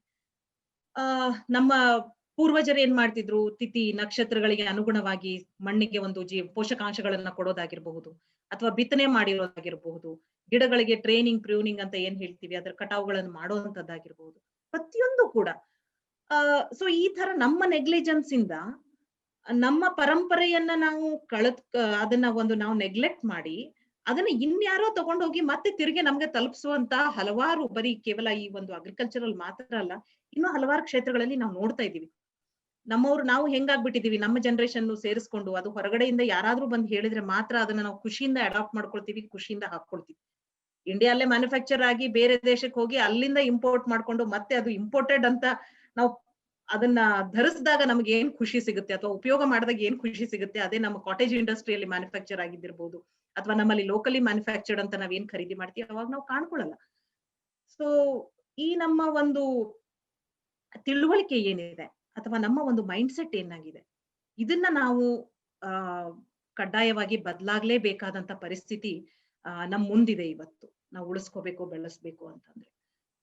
ಇನ್ನೊಂದು ನಾನು ಇಲ್ಲಿ ರಿಲೇಟ್ ಮಾಡಕ್ ಇಷ್ಟಪಡ್ತೀನಿ, ಸಾವಯವ ಕೃಷಿಯನ್ನ ನಾವು ಹಲವಾರು ಕಾರ್ಯಕ್ರಮಗಳ ಮುಖಾಂತರ ಕೇಂದ್ರ ಸರ್ಕಾರ ಆಗಿರ್ಬಹುದು, ರಾಜ್ಯ ಸರ್ಕಾರ ಆಗಿರ್ಬಹುದು ಅಡಾಪ್ಟ್ ಮಾಡೋಂತ ಒಂದು ಪ್ರಯತ್ನ ಆಯ್ತು. ಆರ್ಗ್ಯಾನಿಕ್ ಫಾರ್ಮಿಂಗ್ ಮಿಷನ್ ಅಂತಾನೆ ತಗೊಂಡ್ ಬಂದ್ವಿ. ಮಿಷನ್ ಮೋಡಲ್ಲಿ ಇಂಪ್ಲಿಮೆಂಟ್ ಮಾಡಿದ್ರು ಕೂಡ ರೈತರ ಒಂದು ಆದಾಯನ ವೃದ್ಧಿ ಮಾಡೋ ಅಂತ ನಮ್ಗೆ ಸಾಧ್ಯ ಆಗ್ಲಿಲ್ಲ. ಯಾಕಂದ್ರೆ ಸಡನ್ ಆಗಿ ಇಷ್ಟು ದಿನ ನಾವು ಕೆಮಿಕಲ್ ಫಾರ್ಮಿಂಗ್ ಮಾಡಿದೀವಿ, ಮಣ್ಣಿನಲ್ಲಿ ಇರುವಂತಹ ಎಲ್ಲಾ ಶಕ್ತಿನ ಮಣ್ಣು ಇವತ್ತು ಕಳೆದುಕೊಂಡಿದೆ. ಇವಾಗ ನೀನ್ ಸಡನ್ ಆಗಿ ಆರ್ಗ್ಯಾನಿಕ್ ಫಾರ್ಮಿಂಗ್ ನ ಅಡಾಪ್ಟ್ ಮಾಡು, ಸಾವಯವ ಕೃಷಿಯನ್ನ ಅಡಾಪ್ಟ್ ಮಾಡು ಅಂತಂದ್ರೆ ರೈತನಿಗೂ ಕೂಡ ಇದು ಬಹಳ ಕಷ್ಟ ಆಗುತ್ತೆ. ಸೊ ಆದ್ರಿಂದ ನಮ್ಗೆ ಯಾಕೆ ನಾವು ಸಾವಯವ ಕೃಷಿ ಇವತ್ತು ಸಕ್ಸಸ್ಫುಲ್ ಆಗಿ ನಮ್ ಮುಂದೆ ಕಾಣ್ಲಿಲ್ಲ, ಅದು ಮಿಷನ್ ಮೋಡಲ್ ಮಾಡಿದ್ರು ಕೂಡ ಅಂತಂದ್ರೆ ಮಣ್ಣಲ್ಲಿ ಇರುವಂತಹ ಶಕ್ತಿ ಎಲ್ಲ ಕುಂದೋಗಿದೆ. ಆವಾಗ್ಲೇ ಮಹಾಂತೇಶ್ ಸರ್ ಹೇಳ್ತಾ ಇದ್ರು, ಹಾಕಿರೋ ಫಾಸ್ಫರಸ್ ಎಲ್ಲ ಫಿಕ್ಸ್ ಆಗಿತ್ತು ಅಂತಂದು. ಸೊ ಇದೇ ರೀತಿ ಇನ್ನೂ ಹಲವಾರು ಕಾರಣಗಳಿಂದ ನಮ್ಗೆ ಅದು ಸಕ್ಸಸ್ಫುಲ್ ಆಗಿ ನಾವು ಇಂಪ್ಲಿಮೆಂಟ್ ಮಾಡಕ್ ಆಗ್ಲಿಲ್ಲ. ಸೊ ಈ ಒಂದು ಜೀವ ಚೈತನ್ಯ ಕೃಷಿ ಇರಬಹುದು, ಸಾವಯವ ಕೃಷಿ ಇರಬಹುದು, ಅಥವಾ ಝೀರೋ ಬಜೆಟ್ ನ್ಯಾಚುರಲ್ ಫಾರ್ಮಿಂಗ್ ಇರಬಹುದು, ಇವೆಲ್ಲವೂ ಕೂಡ ಸಕ್ಸಸ್ಫುಲ್ ಆಗಿ ಮುಂದಿನ ಪೀಳಿಗೆಗೆ ನಾವು ಪಾಸ್ ಆನ್ ಮಾಡ್ಬೇಕು ಅಂತಂದ್ರೆ ಇನ್ನೂ ನಾವು 10 ವರ್ಷ ಇದನ್ನ ನಾವು ಸ್ಟೆಪ್ ಬೈ ಸ್ಟೆಪ್ ಫೇಸ್ ಅಲ್ಲಿ ನಾವು ಇಂಪ್ಲಿಮೆಂಟ್ ಮಾಡಿ ಅದನ್ನ ತಲುಪಿಸಿದಾಗ ಮಾತ್ರ ಅದು ಮುಂದಿನ ಜನರೇಷನ್ಗೆ ಪಾಸ್ ಆನ್ ಮಾಡಕ್ಕಾಗುತ್ತೆ. ಅದರಿಂದ ಅವಾಗ್ಲೇ ಚಂದ್ರಶೇಖರ್ ಸರ್ ಕೂಡ ಹೇಳ್ತಾ ಇದ್ರು, ಮಣ್ಣು ಪರೀಕ್ಷೆಗೆ ನಾವು ಇವತ್ತು ಹೆಚ್ಚಿನ ಒತ್ತನ್ನ ಒಂದು ಕೊಡ್ಬೇಕಾಗಿದೆ ಅಂತ. ಎಸ್, ಇದನ್ನ ನಾನು FPO ಗಳ ರಿಲೇಟ್ ಮಾಡ್ಬೇಕು ಅಂತಂದ್ರೆ ಇದು ರಿಯಲೈಸೇಷನ್ ಸರ್. ಬಹಳ ಜನ ಇದನ್ನ ಅರ್ಥ ಮಾಡ್ಕೊಳ್ತಾ ಇದ್ದಾರೆ. FPO ಗಳು ಕೂಡ ಆದ್ಯತೆ ಮೇರೆಗೆ ಮಣ್ಣು ಪರೀಕ್ಷೆಯನ್ನ ಇವತ್ತು ಕೈಕೊಳ್ತಾ ಇದ್ದಾರೆ. ಹಲವಾರು FPO ಗಳಲ್ಲಿ ನಾನು ಇದನ್ನ ನೋಡ್ತಾ ಇದ್ದೀನಿ. ನಾನು ಹೇಳುವಂತಹ ಮಾತು ಬಹಳ ಖಡಕಾಗಿ ಹೇಳ್ತೀನಿ FPOಗಳಿಗೆ, ಏನಂತಂದ್ರೆ ನೀವು ಕೇವಲ ಗೊಬ್ಬರದ ಅಂಗಡಿಗಳಾಗ್ಬೇಡ್ರಪ್ಪ, ಬರೀ ಔಷಧಿ ಮಾರಾಟ ಮಾಡುವಂತ ಅಂಗಡಿಗಳಾಗ್ಬೇಡಿ. ಇದಕ್ಕೆ ಸಾಕಷ್ಟು ಜನ ಇವತ್ ನಮ್ ಮುಂದೆ ಇದ್ದಾರೆ. ಸೊ ಟೇಕಿಂಗ್ ಇದು ಔಷಧಿ ಮಾರಾಟ, ಪೆಸ್ಟಿಸೈಡ್ ಲೈಸೆನ್ಸ್ ತಗೊಳ್ಳುವಂತದ್ದು, ಫರ್ಟಿಲೈಸರ್ ಲೈಸೆನ್ಸ್ ತಗೊಳ್ಳೋದು, it should be your last priority. ನೀವು ಅಂತಿಮವಾಗಿ ಇದನ್ನ ಮಾಡ್ಬೇಕು. ಮೊದಲು ನೀವು ನೈಸರ್ಗಿಕ ಸಂಪನ್ಮೂಲಗಳನ್ನ ಯಾವ ರೀತಿಯಾಗಿ ಕನ್ಸರ್ವ್ ಮಾಡ್ಬೇಕು ಅನ್ನೋದ್ರ ಬಗ್ಗೆ, ಅಥವಾ ಸಾಯಿಲ್ ಹೆಲ್ತ್ ನ ಯಾವ ತರ ಇಂಪ್ರೂವ್ ಮಾಡ್ಬೇಕು ಅಂತ ಕಾರ್ಯಕ್ರಮಗಳತ್ತ ಹೆಚ್ಚಿನ ಒಂದು ಒಲವು ಕೊಡಿ ಅಂತ ಹೇಳ್ತೀನಿ. ಬಟ್ ಅಫ್ಕೋರ್ಸ್ ಅಲ್ಲಿ ಸಾಕಷ್ಟು ಕಾರಣಗಳಿದಾವೆ ಯಾಕೆ ಅವ್ರಿಗೂ ಕೂಡ ಮಾಡಕ್ ಆಗ್ತಾ ಇಲ್ಲ ಅನ್ನೋದು. ಅಡಾಪ್ಷನ್ಗೆ ಇನ್ನೂ ಟೈಮ್ ಬೇಕಾಗತ್ತೆ. But yes, it is impossible ಏನಲ್ಲ, ಅಸಾಧ್ಯವಾದದ್ದೇನಲ್ಲ. ನಾವು ಎಷ್ಟು ಕ್ವಿಕ್ ಆಗಿ ಕೆಮಿಕಲ್ ಫಾರ್ಮಿಂಗ್ ಹತ್ರ ಹೋದ್ವೋ ಅಷ್ಟೇ ಸಾವಕಾಶವಾಗಿ ನಾವು ವಾಪಸ್ ನಮ್ಮ ನೈಸರ್ಗಿಕ ಕೃಷಿಗೆ ಬರ್ಬೇಕಾಗುತ್ತೆ. ಸಡನ್ ಜಂಪ್ ಮಾಡಿದ್ರೆ ಇವಾಗ ಅದು ಸಾಧ್ಯವಾಗದೇ ಇರುವಂತ ಮಾತಂತಾನೆ ಹೇಳ್ಬಹುದು. ಸರ್ ಅವಾಗ್ಲೇ ಚಂದ್ರಶೇಖರ್ ಸರ್ ಹೇಳ್ತಾ ಇದ್ರು ಎಕ್ಸ್ಟೆನ್ಷನ್ ವರ್ಕರ್ಗಳ ಕೊರತೆ ಇದೆ ಅಂತ. ಇದನ್ನು ಕೂಡ ನಾವು ಆವಾಗ್ಲೇ ನಾನು ನನ್ನ ಪ್ರಾರಂಭಿಕ ಒಂದು ಪ್ರಾಸ್ತಾವಿಕ ಇದ್ರಲ್ಲಿ ಹೇಳಿದೆ, ನುಡಿಗಳಲ್ಲಿ ಹೇಳಿದೆ. FPOಗಳು ಡೆಫಿನೆಟ್ ಆಗಿ ಇಲ್ಲೊಂದು ಇಂಪಾರ್ಟೆಂಟ್ ಟೂಲ್ ಆಗಿ ನಾವು ಕನ್ಸಿಡರ್ ಮಾಡಬಹುದು. ಲೀಡ್ ಫಾರ್ಮರ್ಗಳಂತಿದ್ದಾರೆ. ಲೀಡ್ ಫಾರ್ಮರ್ಗಳನ್ನ ರೆಜ್ಯುನೇಟ್ ಮಾಡೋದಿರ್ಬಹುದು, ಅಥವಾ ಮೆಂಬರ್ಗಳ ಫ್ಯಾಮಿಲೀಸ್ ಏನಿದಾವೆ ಅವ್ರನ್ನ ನಾವು ಯಾವ ತರ ಇನ್ವಾಲ್ವ್ ಮಾಡ್ಕೊಂಡು ಕಾರ್ಯಕ್ರಮಗಳನ್ನ ಮುಂದೆ ಅಡಾಪ್ಟ್ ಮಾಡ್ಕೋಬಹುದು ಅನ್ನೋದ್ರ ಬಗ್ಗೆ ಕೂಡ ನಾವು ಗಮನ ಹರಿಸಬಹುದಾಗಿದೆ. ಕ್ಷೇತ್ರೋತ್ಸವ ಅಂತ ಮಾಡ್ತೀವಿ, ಹಲವಾರು ಇದನ್ನ ಡೆಮಾನ್ಸ್ಟ್ರೇಷನ್ಗೆ ಫೀಲ್ಡ್ ಡೆಮಾನ್ಸ್ಟ್ರೇಷನ್ಗಳು ಮಾಡ್ತೀವಿ, ಕ್ಷೇತ್ರೋತ್ಸವ ಮಾಡ್ತೀವಿ.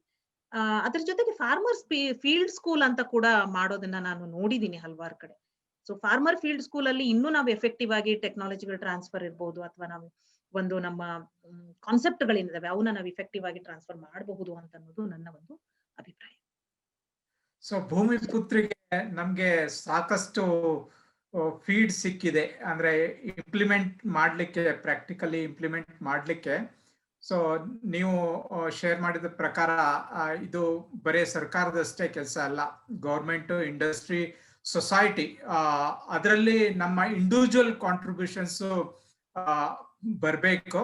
ಆ ದಿಶೆಯಲ್ಲಿ ಭೂಮಿ ಪುತ್ರಿಯಿಂದ ಅದು ಏನು ಪ್ರಿಪ್ರೇಷನ್ಸ್ ಇದಾವೆ ಅದನ್ನ ಹೇಗೆ ಚಾನಲೈಸ್ ಮಾಡ್ಕೊಂಡು ಇಂಪ್ಲಿಮೆಂಟ್ ಮಾಡಬೇಕು ಅಂತ ನಾವು ಈ ಅಂದ್ರೆ this as A event as A base ತಗೊಂಡು ಡೆವಲಪ್ಮೆಂಟ್ ಮಾಡ್ಕೊಂಡು ಹೋಗ್ತೀವಿ. ನಮ್ಮೊಟ್ಟಿಗೆ ನವೀನ್ ಮತ್ತೆ ಕಿರಣ್ ಇದ್ದಾರೆ. ನವೀನ್ ಕೆಲವು ಪ್ರಶ್ನೆಗಳನ್ನ ಕೇಳ್ಬೇಕಂತಿದ್ದಾರೆ, ಬಟ್ ನಮ್ಗೆ ಸಮಯದ ಕೊರತೆನೂ ಇದೆ. ಸೊ ನವೀನ್, ಕ್ವಿಕ್ ಆಗಿ ನಿಮ್ದು ಒಂದು ಇಂಟ್ರೊಡಕ್ಷನ್ ಮಾಡಿ ಪ್ರಶ್ನೆಗಳಿದಾವೆ ಕೇಳ್ಬೋದು. ನಮಸ್ತೆ ಎಲ್ಲರಿಗೂ.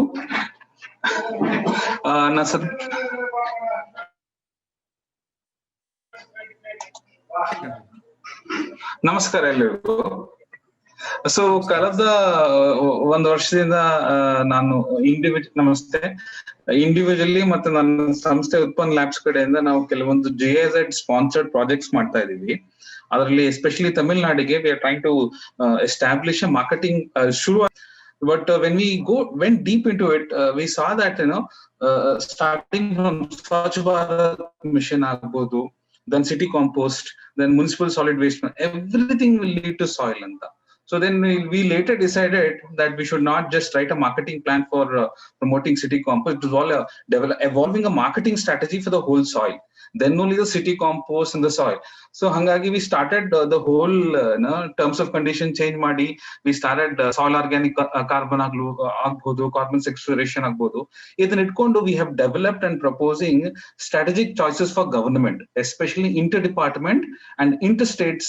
ಹೇಗೆ soil testing lab facilities ಇರಬಹುದು, ಅಥವಾ ಮಿನಿಸ್ಟ್ರಿ ಆಫ್ ಅರ್ಬನ್ ಡೆವಲಪ್ಮೆಂಟ್ ಇಂದ ಪ್ರಮೋಟೆಡ್ ಇದು ಕಾಂಪೋಸ್ಟ್ ತೊಟ್ಟಿಗಳಾಗಿರ್ಬೋದು, ಇವೆಲ್ಲವೂ when they work towards developing the soil organic carbon ಅಂತ ಎಂಡ್ ಗೇಮ್ ಇಟ್ಕೊಂಡ್ರೆ, then all ministry of urban development, department of fertiliser ಎಲ್ಲರೂ ಅವ್ರವ್ರದೇ ಬಜೆಟ್, ಅವ್ರವ್ರದೇ project, KVK everything is there.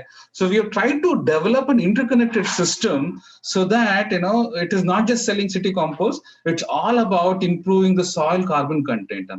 So this effort we are writing, I think this effort has come well, is coming good. I think we got an appreciation that we have made an effort to write a strategy for soil using city compost Swachh Bharat mission. That I think JIZ ಮತ್ತೆ Tamil Nadu government ಗೆ ಅದನ್ನ share ಮಾಡಿದಾಗ ಎಲ್ಲರೂ share ಮಾಡ್ತಾರೆ ಅಂತ ಹೇಳ್ತಾರೆ. This is ಸಣ್ಣ ಪರಿಚಯ ಲಾಸ್ಟ್ ಇಯರ್ ನನ್ನ ಎಫರ್ಟ್ ಏನಿತ್ತು ಅಂತ. Basically I want to ask, we also started working on SDG both for corporate companies as ESG reporting and for non-corporate or a government as SDG, pure SDG mapping. Now ಅಲ್ಲಿ observe ಮಾಡಿದಾಗ all the 10 people related goal SDGs ಆದ್ರೆ ecological goals ತಗೊಂಡಾಗ sustainable production R consumption ಆಗ್ಬೋದು, smart cities and communities ಆಗ್ಬೋದು, all ecological goals directly or indirectly are related to soil. But ಎಲ್ಲೂ ಕೂಡ SDG targets ಅಲ್ಲಿ ಈಗ UN ಇನ್ವಾಲ್ವ್ ಆಗಿದ್ರು, FAO ಅದ್ರ ಕೆಳಗಡೆ ವರ್ಕ್ ಮಾಡ್ತಿದ್ರು, somehow even in MDGs and in SDGs we have forgot about soil. So ಅಲ್ಲಿ SDG ಟಾರ್ಗೆಟ್ಸ್ ಗಳಲ್ಲಿ ಇಂಡೆಕ್ಸ್ ಗಳಲ್ಲಿ ಇಲ್ಲ. ನೆನ್ನೆ ಈ ಮೀಟಿಂಗ್ ಬರೋಕ್ಕಿಂತ ಮುಂಚೆ ನಾನು ಹುಡುಕಾಡ್ತಾ ಇದ್ದೀನಿ, ನೀತಿ ಆಯೋಗ ಅವ್ರು ರಿಲೀಸ್ ಮಾಡಿರೋ ಡ್ಯಾಶ್ ಬೋರ್ಡ್ ಇಂಡೆಕ್ಸ್ SDG ಅಲ್ಲಿ ಕೇವಲ NPK ಎಷ್ಟು ಪರ್ಸೆಂಟೇಜ್ ಇರಬೇಕು ಅಂತ ಹೇಳಿ ಟ್ರ್ಯಾಕ್ ಮಾಡಿ ಸ್ಟೇಟ್ ಗಳಲ್ಲಿ ಸ್ಟೇಟ್ ವೈಸ್ ಸ್ಕೋರ್ ಹಾಕ್ತಾ ಇದಾರೆ ಹೊರತು ಸಾಯಿಲ್ ಆರ್ಗ್ಯಾನಿಕ್ ಕಾರ್ಬನ್ ಆಗ್ಲಿ ಕಾರ್ಬನ್ ಸೆಕ್ರೇಷನ್ ಆಗಿ ಟಾರ್ಗೆಟ್ ಆಗಿ ತಗೊಳ್ತಾ ಇಲ್ಲ. But if you look at this, whole research bodies which are working on those things. But why there is a dissonance in terms of putting SOC or carbon sequestration as a target in SDGs, and another whole lot of research going on those areas. Somehow both at a government and academic level and UN level, these things have to be combined. But we are not measuring under SDGs ಅಂತ ಅನ್ಸ್ತು ನನಗೆ. So I was researching, soil dependent ಆಗಿದ್ರು, soil has an influence ಆಗಿದ್ರು, that has not been targeted. Naveen avare, actually this is a too complicated question for this situation. ಅಂದ್ರೆ event ಅಲ್ಲಿ ನಮಗೆ ಸಮಯನೂ ಕಮ್ಮಿ ಇರೋದ್ರಿಂದ definitely we will have some more opportunities to interact and answer these questions. So Iga, we are left with another 5 minutes only. ನಮ್ಮ ಅತಿಥಿಗಳಿಂದ ಗೆಸ್ಟ್ಗಳಿಂದ ಒಂದು last word as an action item from ಭೂಮಿ ಪುತ್ರಿ. So ನಿಮ್ಮಿಂದ ಒಂದೊಂದು ಆಕ್ಷನ್ ಪಾಯಿಂಟ್ ಏನಿದೆ ಅಂತ ಹೇಳಿದ್ರೆ we can conclude this engagement. So Chandrashekhar ಅವರು. ನಮ್ಮಲ್ಲಿ ಸಾಕಷ್ಟು ಟೆಕ್ನಾಲಜಿ ಇದೆ, ಟ್ರಾನ್ಸ್ಫರ್ ಆಫ್ ಟೆಕ್ನಾಲಜಿ ಬಗ್ಗೆ ಫೋಕಸ್ ಮಾಡಬೇಕು. ಎಕ್ಸ್ಟೆನ್ಷನ್ ವರ್ಕರ್ಸಿಗೆ ಪ್ರಾಪರ್ ಓರಿಯೆಂಟೇಶನ್ ಆಗಬೇಕು.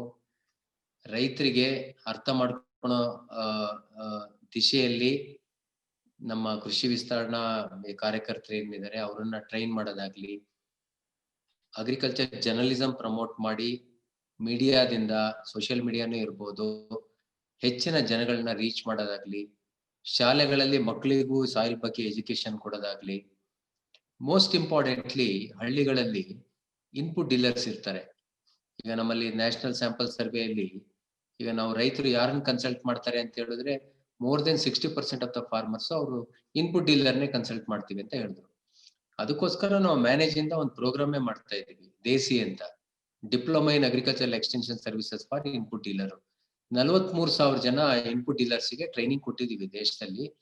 ಈಗ ಒಂದು 20,000 ಜನ ಇನ್ಪುಟ್ ಡೀಲರ್ಗೆ ಟ್ರೈನಿಂಗ್ ನಡೀತಾ ಇದೆ. ಈ ಟ್ರೈನಿಂಗ್ ಅಲ್ಲಿ ನಾವು ಎಂಫಸೈಸ್ ಮಾಡ್ತಾ ಇರೋದು ಈ ಸಾಯಿಲ್ ಹೆಲ್ತ್ ಬಗ್ಗೆ.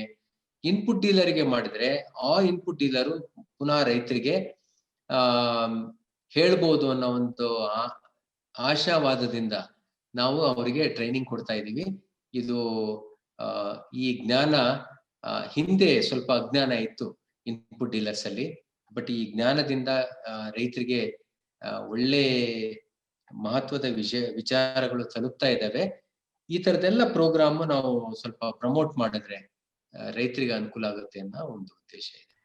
ಅದು ನಾವು ಮ್ಯಾನೇಜ್ ಇಂದ ಈ ವಿಚಾರದಲ್ಲಿ ನೀವು ಭೂಮಿ ಪುತ್ರಿಯಿಂದ ನೀವು ಏನಾದ್ರೂ ಕಾರ್ಯಕ್ರಮ ಹಮ್ಮಿಕೊಂಡ್ರೆ ದೇಸಿ ಪ್ರೋಗ್ರಾಮಿಗೆ ನಾವು ಲಿಂಕ್ ಮಾಡಿ ಹೆಚ್ಚಿನ ಜನ ಇನ್ಪುಟ್ ಡೀಲರ್ಸ್ ಅನ್ನ ರೀಚ್ ಮಾಡಬಹುದು. ಅದನ್ನ ಯೋಚನೆ ಮಾಡಿ. Thank you so much sir. Thank you so much. Doctor Mahantesh ಅವರು. ನಾನು ಹೇಳೋದಿಷ್ಟೇ, as Naveen raised it, we don't have database. Okay, ಇಂಡಿಯಾದಲ್ಲಿ ನಾವು ಅಂಕಿ ಆಧಾರ ಮಾಡಿಕೊಂಡು ಒಂದು ಅಗ್ರಿಕಲ್ಚರ್ ಮ್ಯಾಪಿಂಗ್ ಮಾಡಬೇಕು. ಅದರಲ್ಲಿ ವಿಶೇಷವಾಗಿ ಮಣ್ಣಿನ ಜೈವಿಕ ವೈವಿಧ್ಯತೆ ಮೇಲೆ ಬಯಾಲಜಿಕಲ್ ವೇರಿಯಬಿಲಿಟಿ ಮೇಲೆ ಫಸ್ಟ್ ಒಂದು ಡೇಟಾಬೇಸ್ ನಾವು ಕ್ರಿಯೇಟ್ ಮಾಡಬೇಕು. ನಾನು ಹೇಳಿದ್ನಲ್ಲ, ಬರೀ ಫಿಸಿಕ್ಸ್ ಕೆಮಿಸ್ಟ್ರಿ ಅಲ್ಲ, ಬಯಾಲಜಿ ವೇರಿಯಬಿಲಿಟಿ ಎಲ್ಲಿವರೆಗೂ ಬರಲ್ವೋ ಆ ಟ್ರೇಸಬಿಲಿಟಿ ಬರಲ್ಲ. ಸಿ ನಾವು as A consumer I look back of the traceability of that product, from where it is produced, how it is produced, what is the carbon footprint, what is the water footprint ಅಂತ ಕೇಳುವಂತ ಪರಿಸ್ಥಿತಿ ಬಂದಿದೆ. Okay, ತಂತ್ರಜ್ಞಾನ ಬೆಳೀತಾ ಇದೆ, artificial intelligence ಬರ್ತಾ ಇದೆ. So ಇವನ್ನೆಲ್ಲ ತೆಗೆದುಕೊಂಡು ನಾವು ಫಸ್ಟ್ ಮಾಡ್ತಾ ಇರೋದು ಕೆಲಸ ಏನಂದ್ರೆ ಡೇಟಾಬೇಸ್ ಕ್ರಿಯೇಟ್ ಮಾಡ್ಬೇಕು ಏನ್ರಿ. ಅದರಿಂದನೇ ನಾವು ಇನ್ಫಾರ್ಮೇಶನ್ ವಿಶ್ಲೇಷಣೆ ಮಾಡಿದಾಗ we get certain knowledge on that. So digitalisation of this entire process is must. ಇದು ಒಂದನೇದು. ಎರಡನೇದ್ದು FEO, it's a wonderful concept. FEO ಮೂಲಕ FEO ಅಡಿಯಲ್ಲಿ ಬರ್ತಕ್ಕಂತ ಕೆಲವೊಂದು ಹಳ್ಳಿಗಳು, ಭೂಮಿಗಳ ಒಂದು ಡೇಟಾಬೇಸ್ ಕ್ರಿಯೇಟ್ ಆಗ್ಬೇಕು. ಅವ್ನು ಬೆಳಿತಾ ಇರಕ್ಕಂತ ಬೆಳೆ, ಅದಕ್ಕೆ ಉಪಯೋಗ ಮಾಡ್ತಕ್ಕಂಥ ಸಂಪನ್ಮೂಲಗಳು, ಅದ್ರದ್ದು ಬ್ಯೂಟಿಫುಲ್ ಡೇಟಾಬೇಸ್ ಬರ್ತದೆ.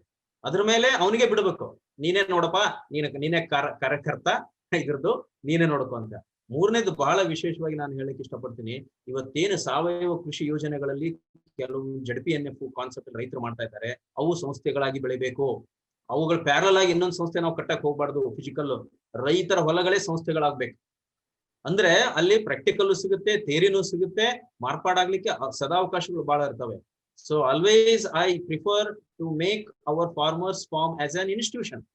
ಏನ್ರಿ, ರೆಡಿಮೇಡ್ ಇನ್ಸ್ಟಿಟ್ಯೂಷನ್ ಸಿಗ್ತಾ ಇದೆ ನಿಮ್ಗೆ ಇಂಡಿಯಾದಲ್ಲಿ, ಅದ್ರ ಬಗ್ಗೆ ಯಾರು ತಲೆ ಕೆಡಿಸ್ಕೊಳ್ತಾ ಇಲ್ಲ ಏನ್ರಿ. ಮತ್ತೊಂದು ಇನ್ಸ್ಟಿಟ್ಯೂಷನ್ ಕ್ರಿಯೇಟ್ ಮಾಡಕ್ ಹೋಗ್ತಾರೆ. No no no no, farmer based institutions are must ಅಂತ ನಾನು ಹೇಳಿಕ್ ಇಷ್ಟಪಡ್ತೀನಿ. Thank you. ಓಕೆ, ಒಂದು ನಾನಿಲ್ಲಿ ಪುನಃ ಕುಟುಂಬಕ್ಕೆ ಬರ್ತೀನಿ. ನನ್ನ ಕನ್ಕ್ಲೂಡಿಂಗ್ ವರ್ಡ್ಸ್ ಅಲ್ಲಿ ಕುಟುಂಬಕ್ಕೆ ಬರ್ತೀನಿ. ಇವತ್ತಿಗೆ ನಾವು ನೋಡಿದ್ರೆ ಯಾಕೆ ಒಂದು ಮಣ್ಣಿನ ಆರೋಗ್ಯ ಹಾಳಾಗ್ತಾ ಇದೆ ಅಂದ್ರೆ, ನಾವು ಮಣ್ಣಿಗೆ ಬರೀ ಕೆಮಿಕಲ್ ಫರ್ಟಿಲೈಸರ್ ಅಷ್ಟೇ ಅಲ್ಲ, ನಮ್ಮ ಜೀವನ ಶೈಲಿಯಿಂದಲೂ ಕೂಡ ನಾವು ಹಲವಾರು ವಿಷಗಳನ್ನ ಇವತ್ತು ಮಣ್ಣಿಗೆ ನಾವು ಬಿತ್ತಾ ಇದ್ದೀವಿ. ಅದಕ್ಕೆ ಇದು ಇರ್ಬೋದು, ನಮ್ಮ ಎಷ್ಟೇ ಒಂದು ಕನಿಷ್ಠ ಇದಕ್ ಹೋದ್ರೂ ಕೂಡ, ಕುಟುಂಬಕ್ಕೆ ಹೋದ್ರೂ ಕೂಡ, ಗ್ರಾಮದಲ್ಲಿರುವಂತದ್ದು ಪ್ರತಿಯೊಬ್ರು ಕೂಡ ಬೇರಿಂಗ್ ಸೋಪ್ ಆದ್ರೂ ಯೂಸ್ ಮಾಡ್ತಾರೆ ಸ್ನಾನಕ್ಕೆ, ಅಥವಾ ಶಾಂಪೂ ಆದ್ರೂ ಯೂಸ್ ಮಾಡ್ತಾರೆ.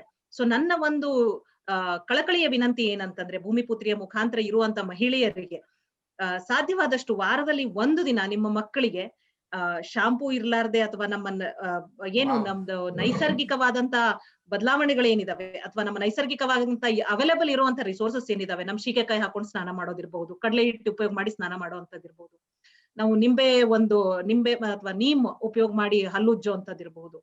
ಇಂಥದನ್ನ ವಾರಕ್ಕೆ ಒಂದು ದಿನ ಅಡಾಪ್ಟ್ ಮಾಡ್ಕೊಳ್ಳೋ ತರ ನಿಮ್ ಮಕ್ಕಳಿಗೆ ಕಲಿಸಿದ್ರೆ ಬಹುಶಃ ನಾವು ಅಷ್ಟಾದ್ರೂ ನಮ್ಮ ಒಂದು ಕಾಂಟ್ರಿಬ್ಯೂಷನ್ ಏನಿದೆ ಸಾಯಿಲ್ ಪೊಲ್ಯೂಷನ್ಗೆ, ಅದನ್ನ ನಾವು ಪ್ರಿವೆಂಟ್ ಮಾಡಬಹುದು.